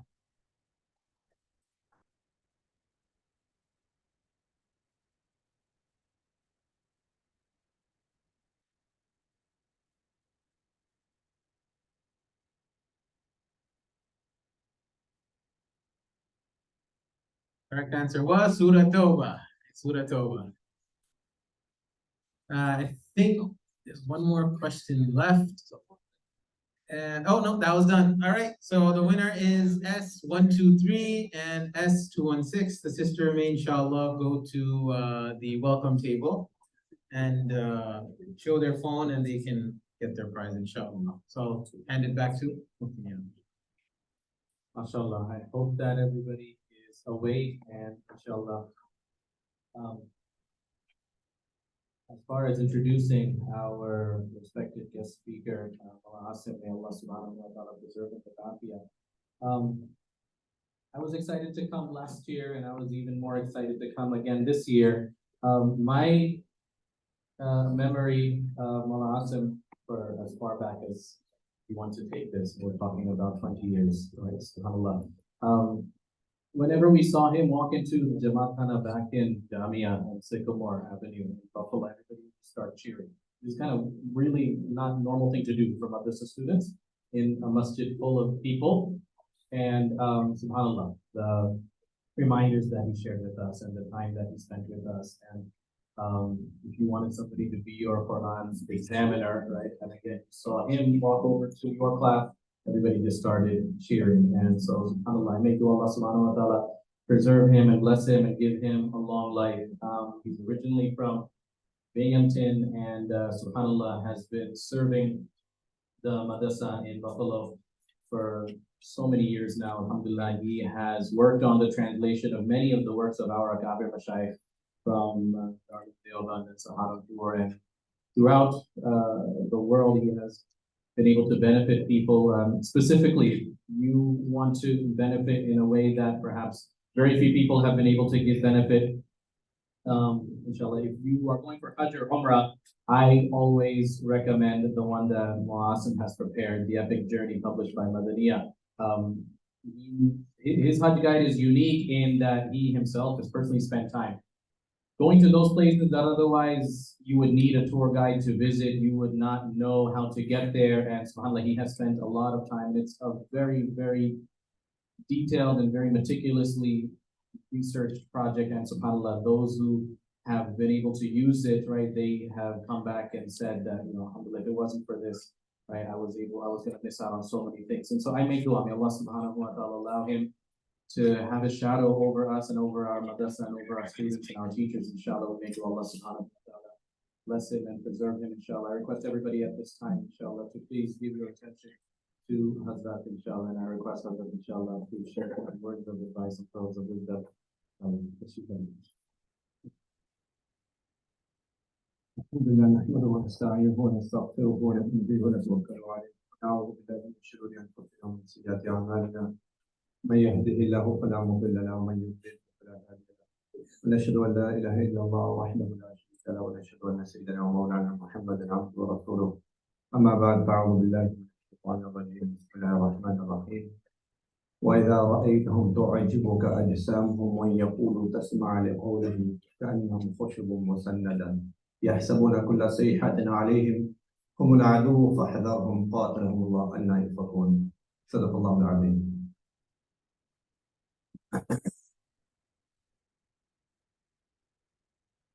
I thank Mufti Bilal for inviting me here. I'm honored by his husn towards me. And I'm also thankful to Mufti Niyaz for his kind words. I'm also thankful to all the volunteers who made this event happen. And I'm grateful to all who are giving their time on this free day to come here. One of the main things we learned from our teachers is that there's no way you can gain the deen without making some level of sacrifice. We live in a technological era, which basically means we're all about making things easier, simplifying life, and convenience. Unfortunately, that has seeped into our thinking about the deen as well.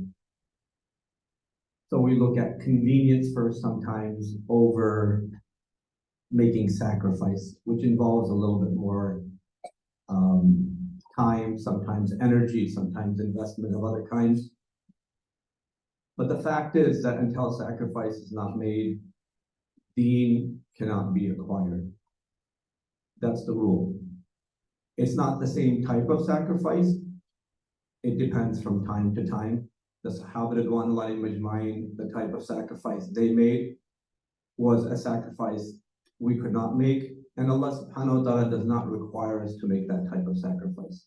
But just to give us an example of the importance of sacrifice, I just want to narrate a very well-known hadith from Sunnah Tirmidhi for us to understand how sacrifice is necessary, even if it's only a few steps.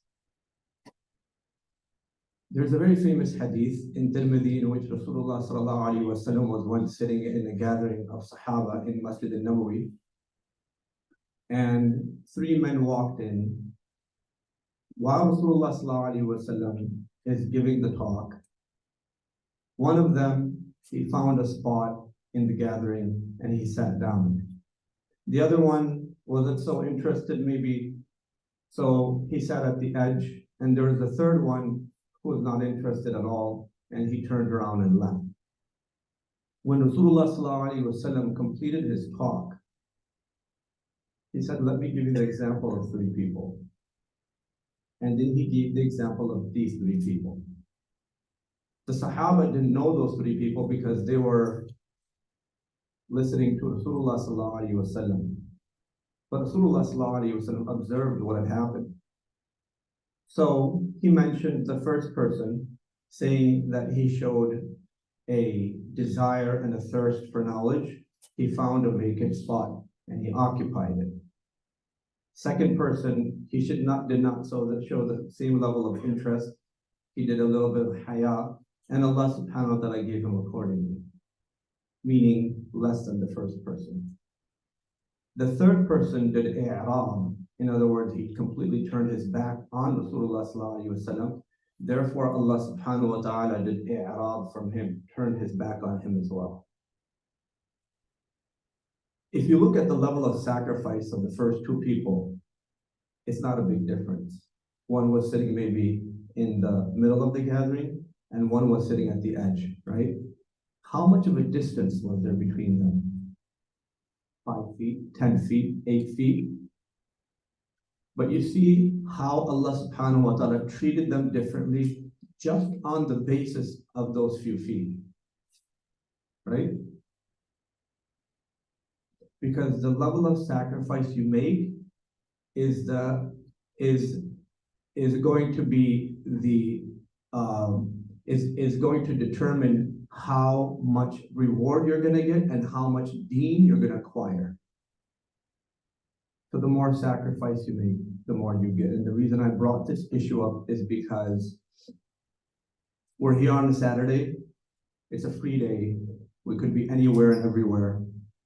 Allah subhanahu wa ta'ala brought us here. We took a little bit of time out. That's a great blessing of Allah subhanahu wa ta'ala upon us, but it's also our sacrifice. And inshallah, because of this small sacrifice, because we can't make the sacrifices that the Sahaba ridwanullahi majma'in, Allah subhanahu wa ta'ala will give us accordingly. If they had another system here, as they do in other events where you could watch it online, right?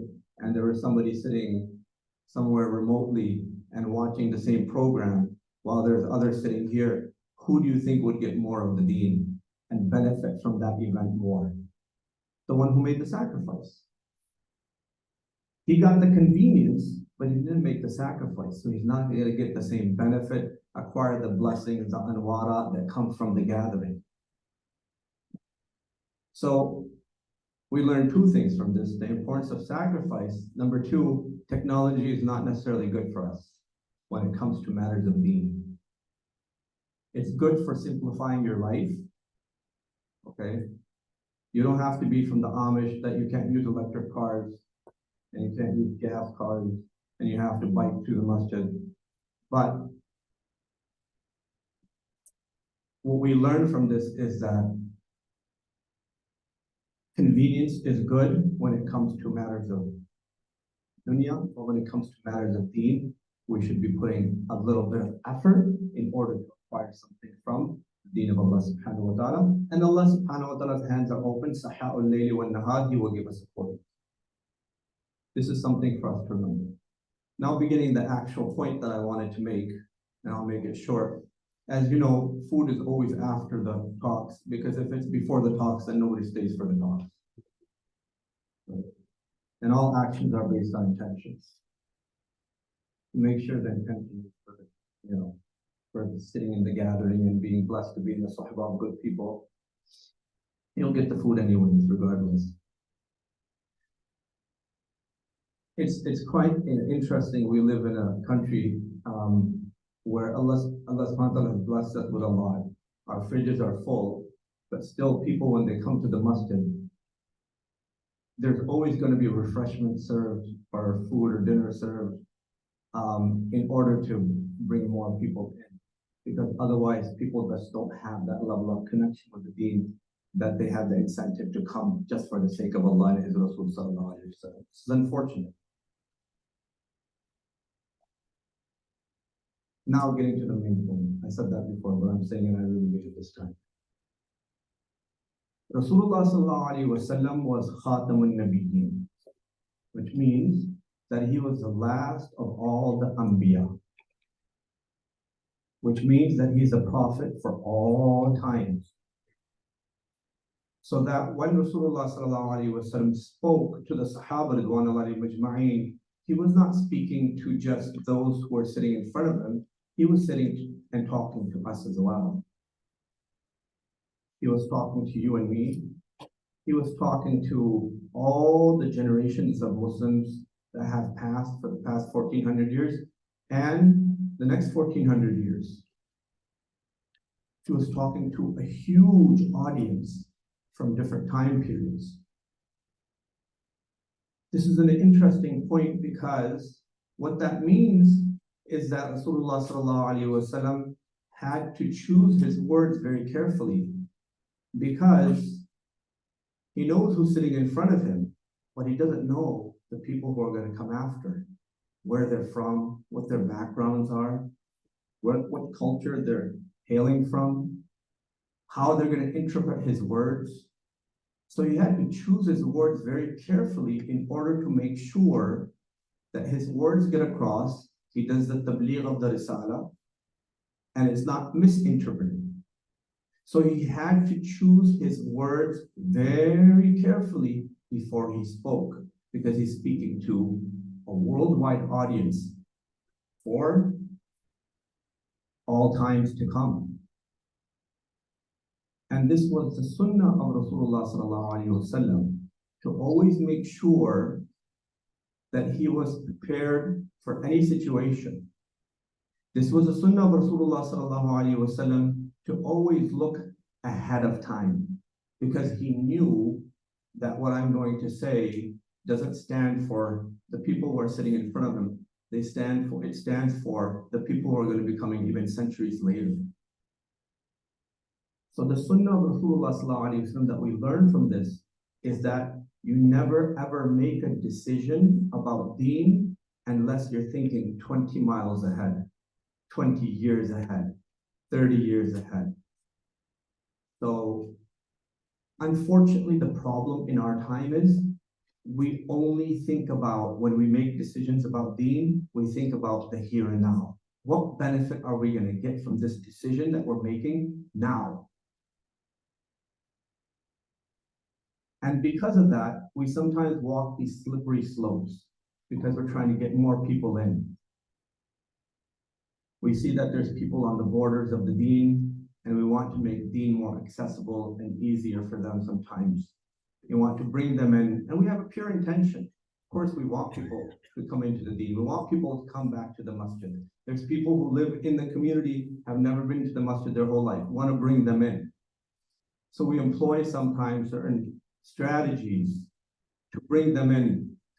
But sometimes those strategies compromise our deen in such a way that you don't see the disadvantage and the effect and outcome of it now, but 20 years from now, you will see it.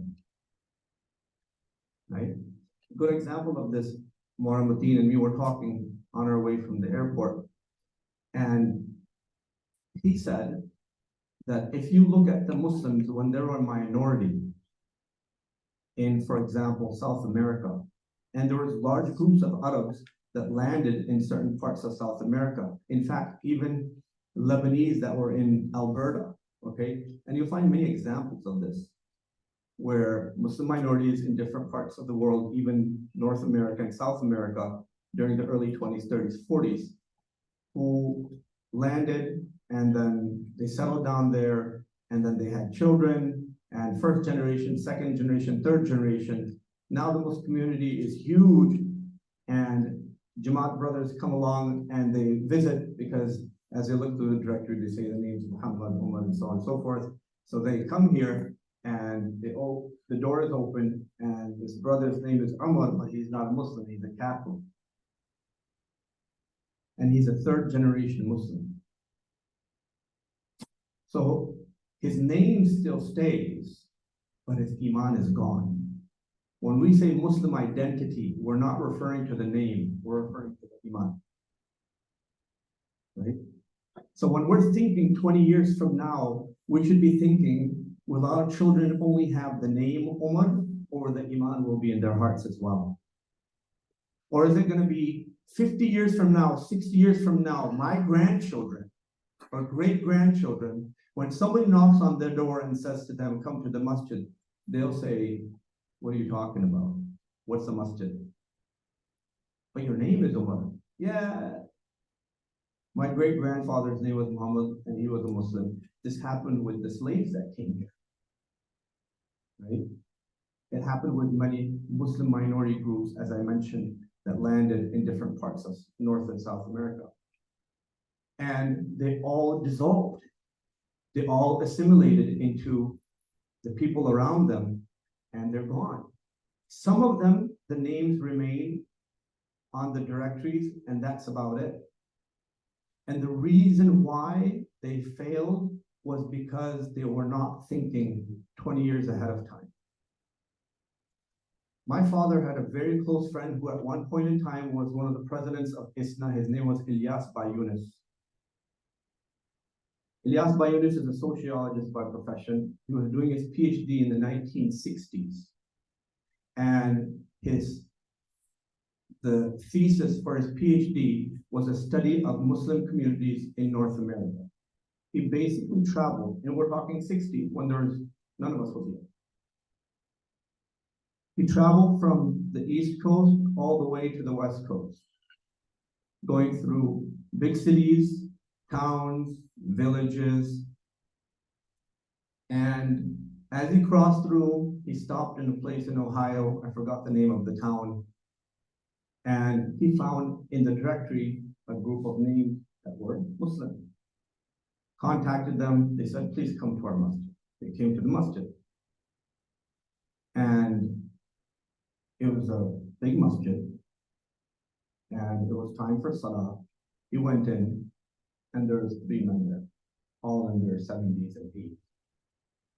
So one of them introduced himself that I was the one who we were talking to on the phone. This is our masjid. And then he said, where's everybody else? He said, that's it. This is all we got.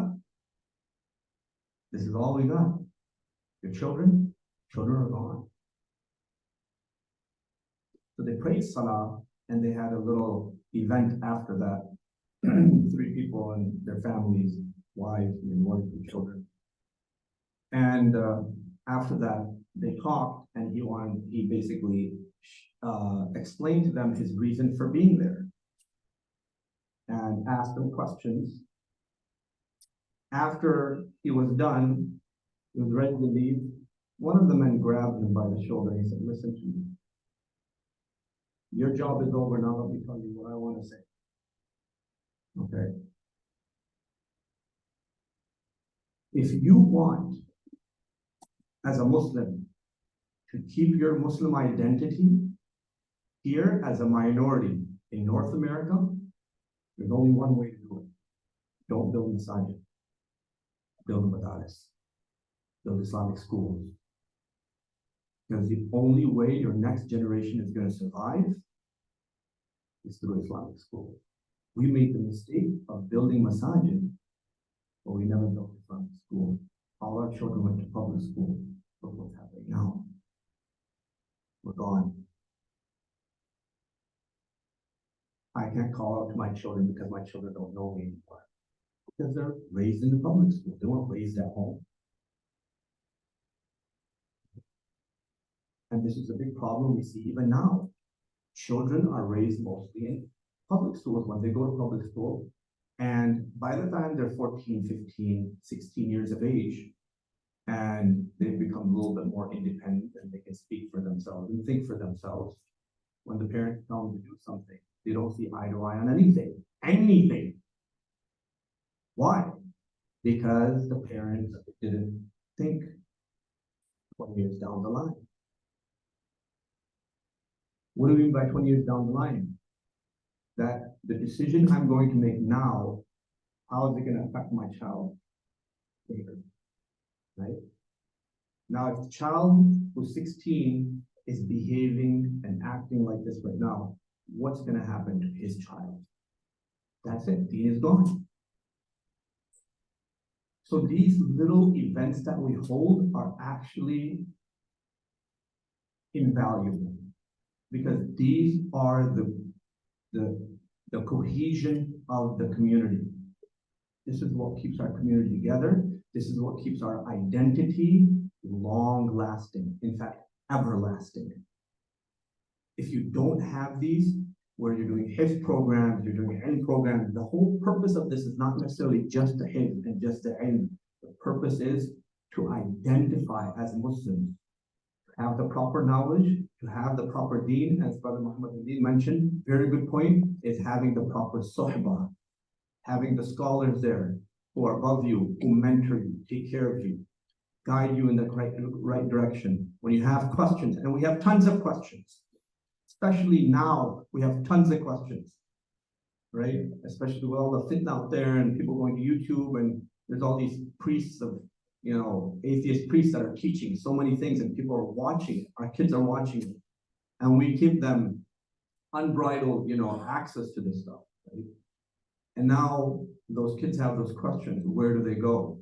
They don't have a connection with the imam of the masjid, right? So when you have these madaris, the children have a connection with their teacher. There's this level of reverence, there's a level of respect. This goes a long way to establish a Muslim community, not today, but 20, 30, 40 years down the line. This is something we need to remember. As Muslims, it's one of the sunnahs of Rasulullah sallallahu alaihi wasallam that we never make decisions whose outcome is going to come tomorrow. We look at the consequences 20, 30, 40, 50 years down the line. So think of not your children, think of your grandchildren and your great-grandchildren. Will the deen remain in them if I make this decision? Or will I lose my great-great-grandchildren? Think about it. And if you don't see the right, if you don't feel it's going to be right, then err on the side of caution, don't go with it. And I'm making this claim, I don't know if it's 100% true, it's my opinion. If there is no such thing as Islamic schools, and I mean more traditional Islamic schools and madaris, like this one, all across the United States, I could say, not guaranteed, but most likely, our Muslim identity within the next 50 years would be completely obliterated, gone. Just like happened with other minority Muslim groups that came from certain areas at some point in time in the 30s, 40s, 50s, and 60s. And I'll give you an example. My wife is from Vancouver, British Columbia, okay? The earliest Sikh, not sick as in like, are you sick? Okay, S-I-K-H. People are like, what Sikh are you talking about? So the Sikh community came in the 1800s from India to work, okay? 1800s. It's a thriving community to this day in Surrey. They have like 6 gurdwaras, huge gurdwaras. And their children are still preserving their faith. You have the 10-year-olds and the 9-year-olds and 8-year-olds who identify themselves as Sikh. Very proud. Why? Because they established identity. From the very beginning, they made sure that their children will wear that little thing that they put on their head. They call it. It's like a little wrap, almost like a braid thing. As they get older, it becomes a turban, okay? And then the beard grows, and they have other little things that they do. Those things seem very small, but it preserved their culture, it preserved their community. I've went there personally so many times, and I noticed it. And they walk around with that garb, with that specific attire, doing whatever they do. Journalists, policemen, they're all across. They're doing everything, but they preserve their identity. And I wonder, we're sitting here arguing about these things. We don't understand that it's not about sunnah and wajib anymore. It's more than sunnah and wajib. It's about preserving our deen. It's not about sunnah wajib anymore, okay? Sunnah wajib you talk about when your deen is already preserved. You're good to go. You have no worries. Your environment is there. A very wholesome dini environment. It's not there anymore. We're a minority group. Let's realize that. Now we have to think about preserving our deen and what will happen if we don't preserve. This is one of those elements that are necessary for preservation of our deen. And the ones who don't care about preserving it, who are just thinking about the here and now, that what will people say, what will people think, they're going to lose their children very quickly. Those who are thinking down the line, their children will be preserved. So we shouldn't take these things small. We shouldn't take these things as just, trivial things, that a child is wearing a falansuwa, topi, or they're wearing a jubba, they're wearing white. These things really matter. They influence the attitude of the child, his disposition, and how he evolves into an adult. It affects everything. We can't take these things lightly because Rasulullah sallallahu alaihi wasallam didn't. We know that, right? He didn't take these things lightly. He made a point of establishing identity for the Muslims by telling them to do the exact opposite of what he saw the majority doing. Not once, not twice, repeatedly. They're doing like this, you're gonna do like this. They do like this, you're gonna do like that. If they do this, don't do this, do that.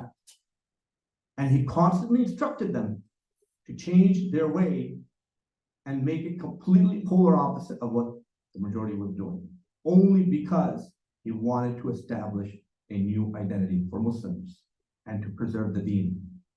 May Allah give us all tawfiq to preserve the deen. May Allah subhanahu wa ta'ala accept us all. May Allah subhanahu wa ta'ala grant us ifa and afiyah. May Allah preserve our deen and iman and our faith and the iman and deen and faith of our children, our grandchildren, and our great-grandchildren. سبحان ربك رب العزة عما يصفون السلام على المرسلين والحمد لله رب العالمين.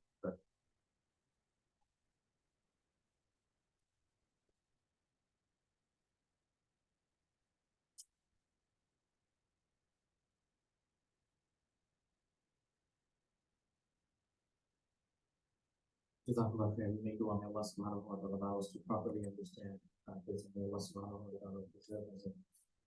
At this time, inshallah, we will be giving the certificates and doing the khatam for the hifz, inshallah. So I will request our Satizah, Mullah Asim, Muqtisab, and Hafiz Ahmad, inshallah, their teacher, to please come up on the stage. Inshallah, we will be distributing the prizes first for the Qiraat competition, the Nasheed competition, and then for the completion for the hifz, inshallah.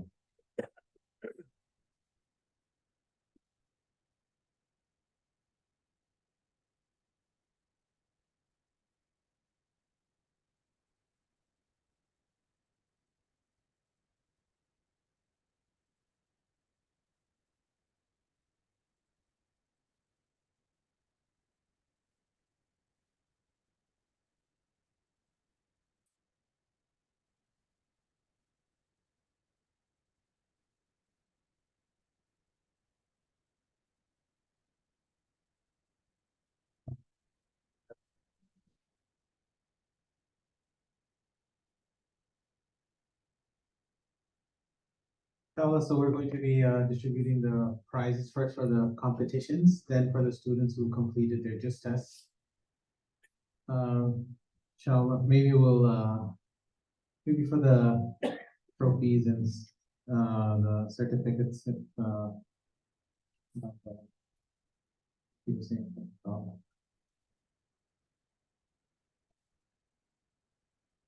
The start bandi when we do it, inshallah. The manas can join us as well, inshallah.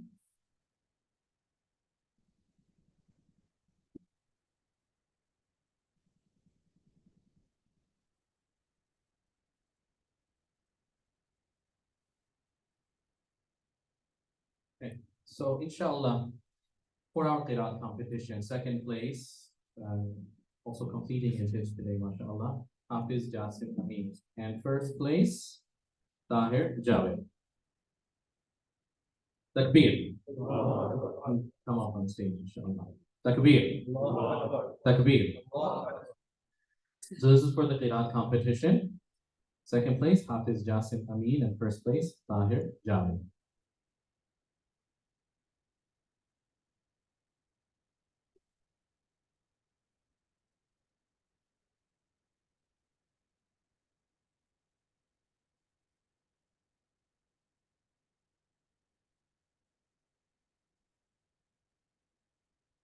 MashaAllah. Then for our Nasheed competition, alhamdulillah, second place winner is Uwais Khaja. Second place winner for our Nasheed competition, Uwais Khaja. And first place, Aqib Ayaz. MashaAllah. Takbir. Takbir. Takbir.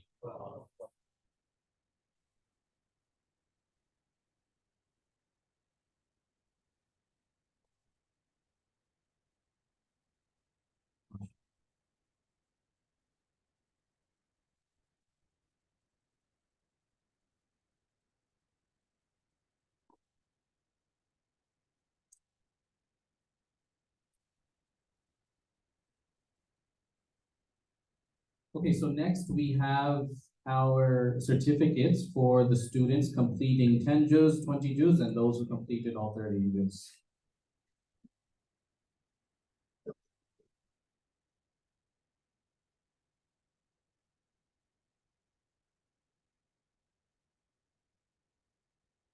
So the students who completed 10 juz, right, part of completing 10 juz and what they are receiving their certificate for is they did the door and they did the entire review of these 10 juz in 8 days.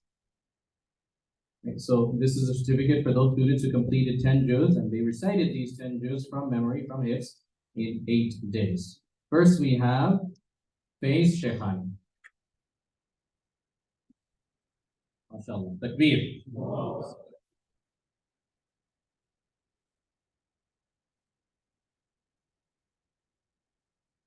Our second name from this group, those who completed 10 juz, Khizr Nabi. MashaAllah. Takbir.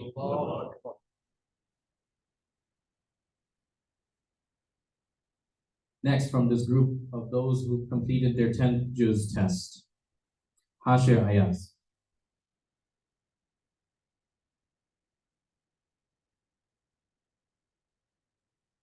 MashaAllah. Takbir.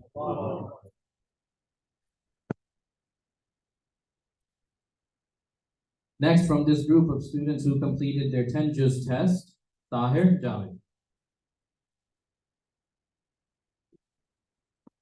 MashaAllah. Takbir.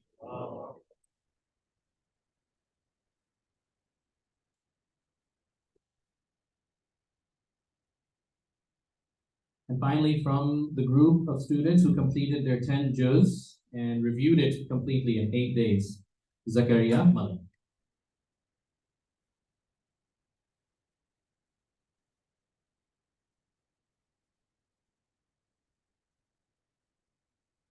MashaAllah. Takbir. Alhamdulillah. Now we have 4 students who completed 20 juz in hifz and they reviewed all 20 juz in 12 days. MashaAllah. So those students who completed their 20 juz test, Omer Shafiq,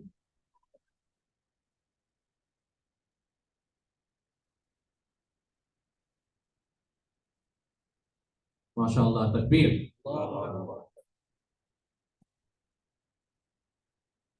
Aqib Ayaz.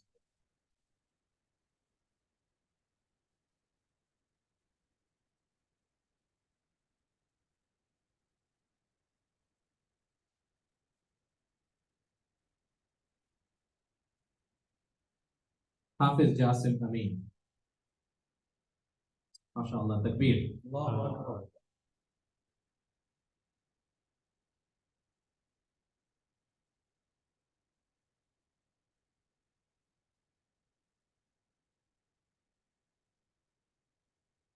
MashaAllah. Takbir. And from the group that finished their 20 juz test and reviewed it in 12 days, Hafiz Osman Tabi.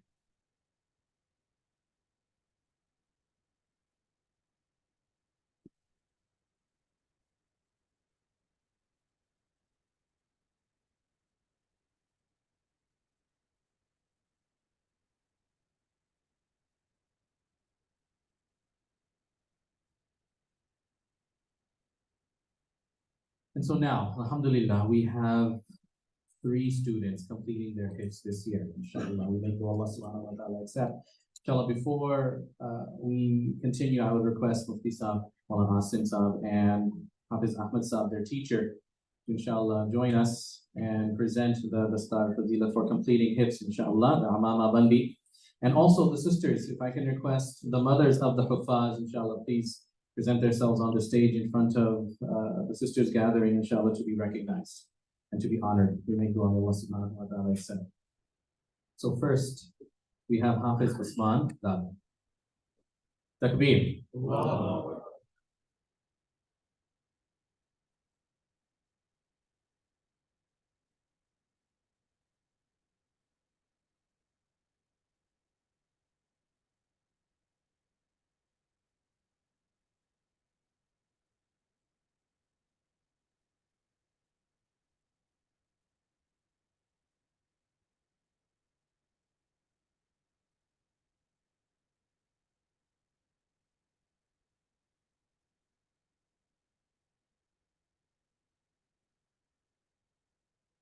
Next we have Hafiz Zakaria Ahmed. MashaAllah, takbir.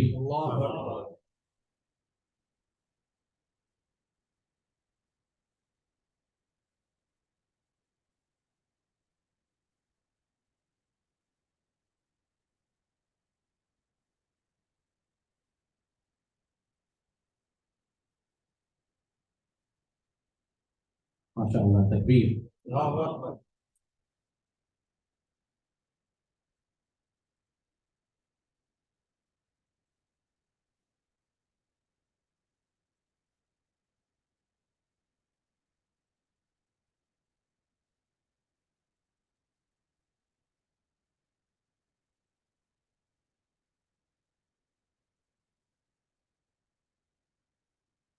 Finally, we have Hafiz Jasim Amin. MashaAllah, takbir. So like the students who finish 10 juz and 20 juz, those who finish 30 juz, they have to also recite the entire Quran from memory in 6 days. That is the final exam, and Hafiz Jasim, he completed the door, the entire review of Quran, 30 juz in 5 days. Takbir. Takbir. Inshallah, I could request any of our volunteers to please remind anybody who's in the hall to come inside, inshallah. As soon as the star is done, we will have our dua, inshallah.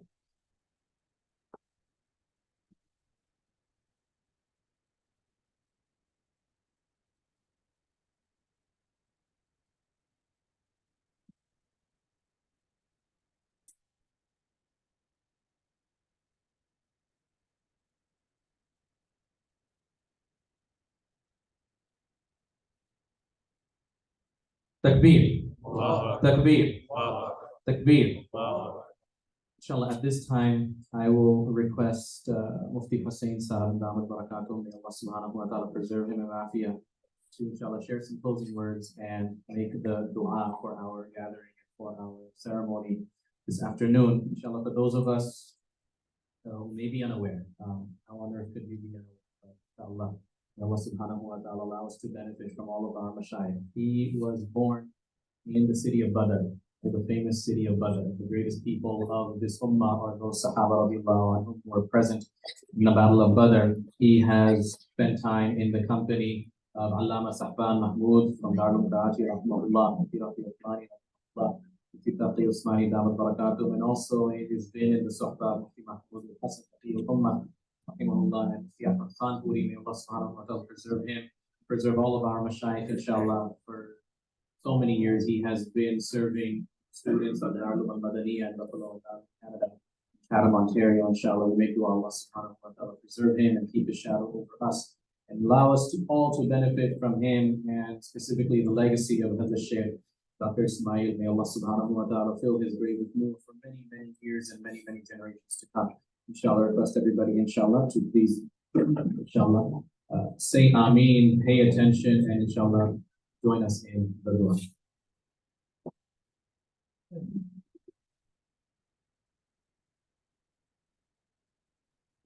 اللهم بحمدك وتبارك اسمك وتعالى جدك ولا إله إلا أنت سبحانك لا علم لنا إلا ما علمتنا أنت العليم الحكيم.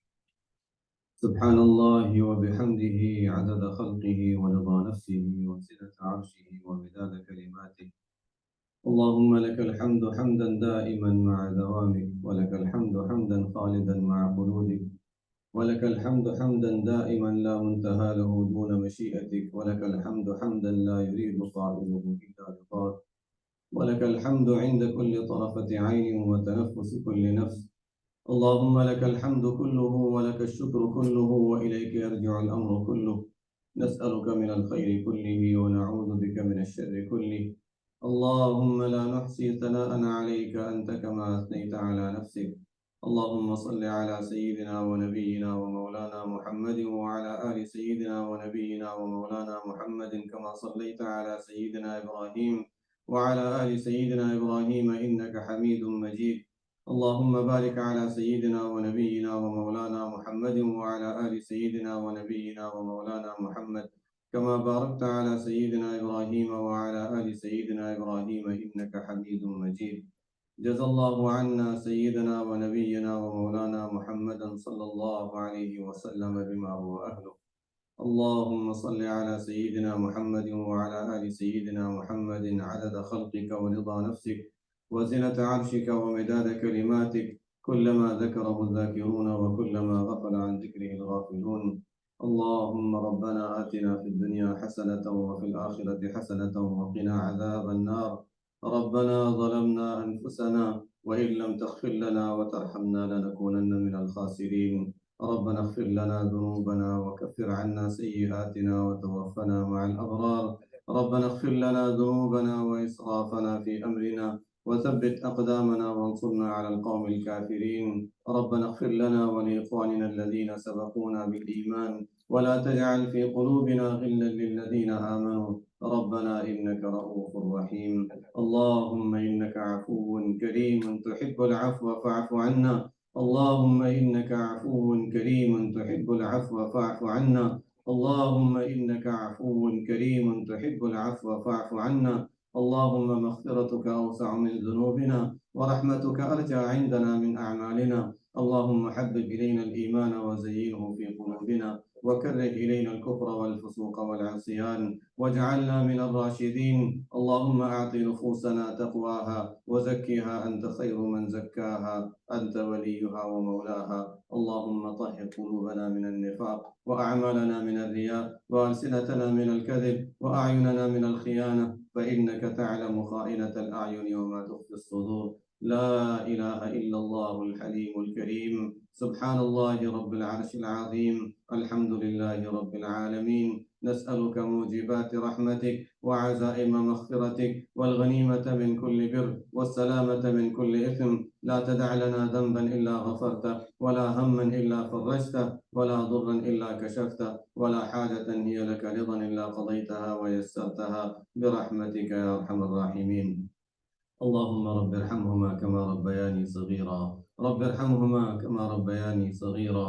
رب ارحمهما كما ربياني صغيرا. ربنا هب لنا من أزواجنا وذرياتنا قرة أعين واجعلنا للمتقين إماما. اللهم إنا نسألك من خير ما سألك منه نبيك وحبيبك سيدنا ونبينا ومولانا محمد صلى الله عليه وسلم، ونعوذ بك من شر ما استعاذ منه حبيبك ونبيك سيدنا ونبينا ومولانا محمد صلى الله عليه وسلم. وأنت المستعان وعليك البلاغ ولا حول ولا قوة إلا بالله العلي العظيم. إله العالمين أرحم الراحمين या अल्लाह हमारे तमाम गुनाहों को माफ़ फरमा। इलाह العالمين या अल्लाह अब तक की ज़िंदगी में जो भी गुनाह किए हैं या अल्लाह तमाम को माफ़ फरमा। इलाह العالمين तो कादिर मुतलक है, गफ्फार है, या अल्लाह बख्शने वाला है। या अल्लाह तूने मांगने का मौका दिया, तौफीक दी, और या अल्लाह तू देना पसंद करता है, मांगने वाले को तू पसंद करता है। इलाह العالمين या अल्लाह तूने यहाँ जमा फरमाया, इस जमा होने को भी कबूल फरमा ले। या अल्लाह हमारी मग़फ़िरत का ज़रिया बना और अब तक की ज़िंदगी में जितने गुनाह हुए हैं तमाम को माफ़ फरमा। इलाह العالمين या अल्लाह तरह के गुनाहों से पाक साफ फरमा। आइंदा हर किस्म के गुनाहों से हम सब की हिफाजत फरमा। इलाह العالمين या अल्लाह इस जमा होने को कबूल फरमा। या अल्लाह इस इदारे को कबूल फरमा।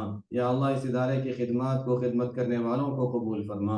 या अल्लाह यहाँ के तलबा को, या अल्लाह तालिबात को, या अल्लाह खिदमत करने वालों को जो भी जिस तरीके से भी हिस्सा ले रहे हैं, या अल्लाह माली एतबार से, या अल्लाह जो अपना वक्त लगा रहे हैं, या अल्लाह जो अपनी खिदमत पेश कर रहे हैं, या अल्लाह जो दुआओं के ज़रिए से इस इदारे की मदद कर रहे हैं, जो भी जिस तरीके से मदद कर रहा है, या अल्लाह तो सबको अपनी शान के मुताबिक बेहतरीन बदला अता फरमा। या अल्लाह तो अपनी रज़ा का ज़रिया बना दे, या अल्लाह अपने क़ुर्ब का ज़रिया बना। और इलाह العالمين या अल्लाह ये पढ़ने वाले बच्चे हैं, बच्चियां हैं, या अल्लाह तो उनके दीन की, या अल्लाह उनके ईमान की हिफाजत फरमा। इलाह العالمين उनके नस्लों की, हम तमाम के नस्लों के ईमानों की हिफाजत फरमा। या अल्लाह इन तालीमात का जो सिलसिला, ये तालीमात का जो सिलसिला है, या अल्लाह ये सिलसिला खूब आम फरमा। और या अल्लाह लोगों को इन सिलसिलों के साथ या अल्लाह ताल्लुक़ अता फरमा।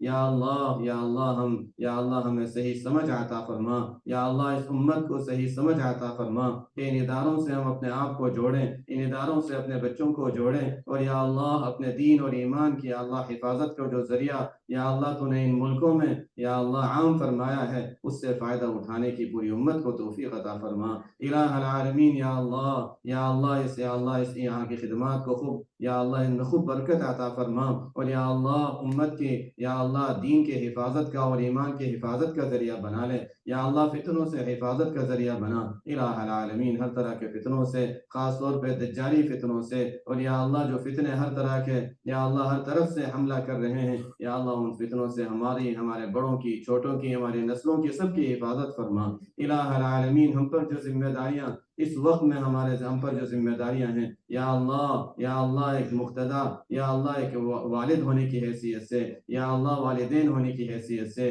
یا اللہ گھر کا بڑا ہونے کی حیثیت سے، یا اللہ امتی ہونے کی حیثیت سے، یا اللہ جو بھی جس کو تو نے جو حیثیت دی ہے یا اللہ جس پر جو ذمہ داریاں ہیں ان ذمہ داریوں کو سمجھنے کی، اور یا اللہ ان کے تقاضوں پر عمل کرنے کی، اور یا اللہ ان ذمہ داریوں کو صحیح طور پر ادا کرنے کی توفیق عطا فرما الہ العالمین۔ یا اللہ ہم سب کے حال پر رحم فرما، یا اللہ ہم سب کے حال پر رحم فرما، یا اللہ جو کچھ یہ محنتیں ہیں، آنا جانا ہے، لوگوں کے یہاں جوڑ ہے، سلسلہ ہے، یا اللہ سب تیری رضا کے لیے ہے، بس اس لیے ہے کہ تو راضی ہو جائے، یا اللہ اس لیے ہے کہ یا اللہ ہمارے نسلوں کے ایمانوں کی حفاظت ہو جائے الہ العالمین، تو اس میں کامیابی عطا فرما، یا اللہ تو کامیابی عطا فرما، یا اللہ اور اپنا قرب اور اپنے رضا نصیب فرما الہ العالمین۔ پوری امت کے حال پر رحم فرما، پریشان حالوں کی پریشانیاں دور فرما، یا اللہ بیماروں کو صحت کاملہ عاجلہ مستمرہ نصیب فرما، یا اللہ جو دین سے دور ہو گئے یا اللہ انہیں پھر دین سے قریب فرما لے،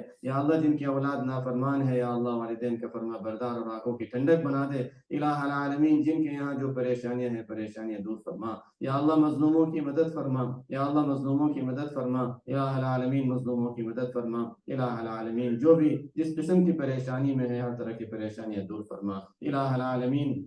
یا اللہ ہمیں بھی دین کی صحیح سمجھ عطا فرما کر اس پر استقامت اور ثابت قدمی نصیب فرما، یا اللہ کہیں اپنے آپ پر ہم مطمئن ہو کر نہ بیٹھ جائیں کہ ہم تو ایمان والے ہیں، ہم تو دیندار ہیں، یا اللہ فتنے اس طرح حملہ کرتے ہیں کہ پتہ بھی نہیں چلتا الہ العالمین، ہم سب کے ایمانوں کی حفاظت فرما، یا اللہ ہم سب کے ہم سب کو یا اللہ دینی ماحول کے ساتھ اور صلحاء کے ساتھ یا اللہ تیرے نیک بندوں کے ساتھ جڑے رہنے کی توفیق عطا فرما الہ العالمین، جب تک زندگی ہے نیک بندوں کے ساتھ جڑے رہنے کی توفیق عطا فرما، ظاہری اعتبار سے، قلبی اور دل کے اعتبار سے بھی ہم تیرے نیک بندوں سے جڑے رہیں، ہمارے اسلاف سے جڑے رہیں، اور الہ العالمین مرنے کے بعد بھی اپنے فضل و کرم سے یا اللہ انہی کے ساتھ ہمارا حشر فرما، اپنے نیک بندوں کے ساتھ ہمارا حشر فرما، انہی کے ساتھ ہمیں جمع فرما لے الہ العالمین۔ یا اللہ ہم تیرے محتاج بندے، یا اللہ یہ دنیا یا اللہ مختلف علاقوں سے لوگ جمع ہوئے ہیں کہ یا اللہ یہاں پر کوئی خیر کی مجلس ہے، یا اللہ تجھے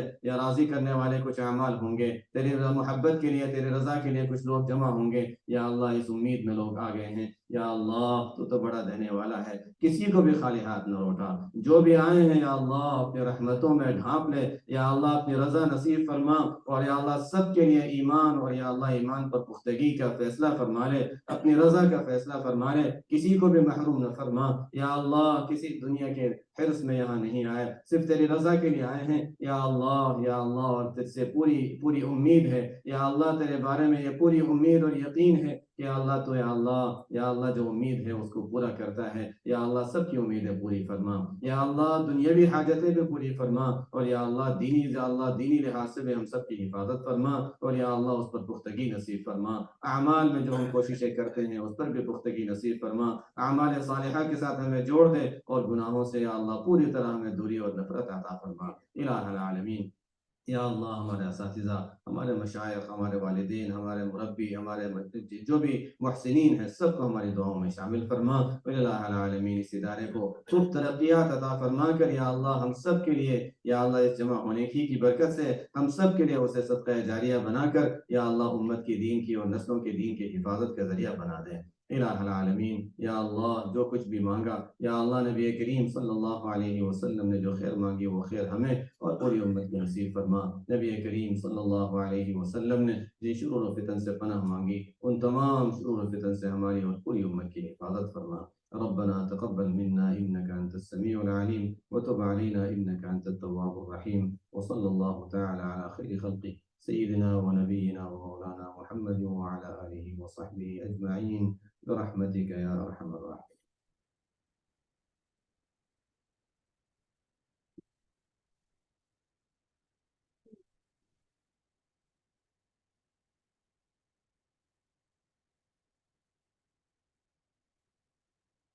Inshallah, we will be praying Asr at 7 p.m. Inshallah. So whoever needs to get ready for Salat al-Asr, inshallah, please use this time right now to do so, inshallah. On behalf of Central Energy Institute of Islamic Studies and Bilal and all of our teachers, all of our asatidza, all of the students, inshallah, we want to thank and give shukr and to, again, express our utmost graciousness for your attendance here this evening, inshallah. We make dua that Allah subhanahu wa ta'ala accept it from all of us. Everybody is invited to stay after we pray Salat al-Asr for dinner, cake, and the most important thing, chai, inshallah. We will be giving instructions for the direction of the Qibla. The Qibla is not facing towards the stage. Please bear with us, inshallah. Whoever needs to get ready for Salah, inshallah, please do so at this time. And inshallah, the sisters, they will pray on their own. So again, we will be praying Asr at 7 p.m. Inshallah. Please, everybody is welcome and invited to stay for dinner and cake and chai afterwards. And inshallah, we'll be setting up the hall for Salat al-Asr Jamaat, inshallah.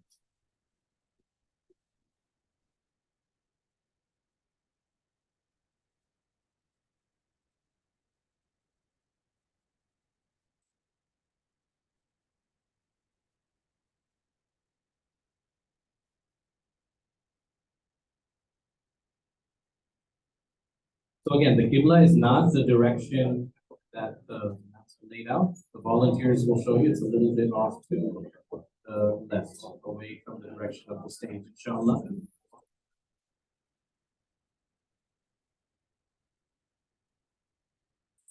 Allah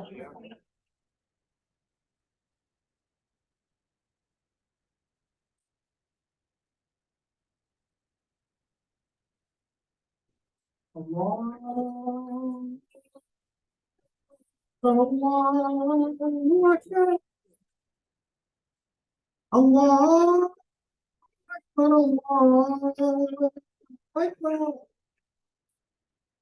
أشهد أن لا إله إلا الله أشهد أن لا إله إلا الله أشهد أن محمدا رسول الله أشهد أن محمدا رسول الله حي على الصلاة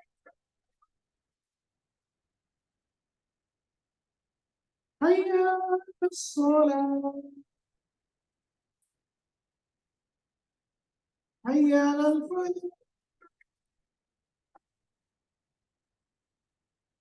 حي على الفلاح الله أكبر الله أكبر لا إله إلا الله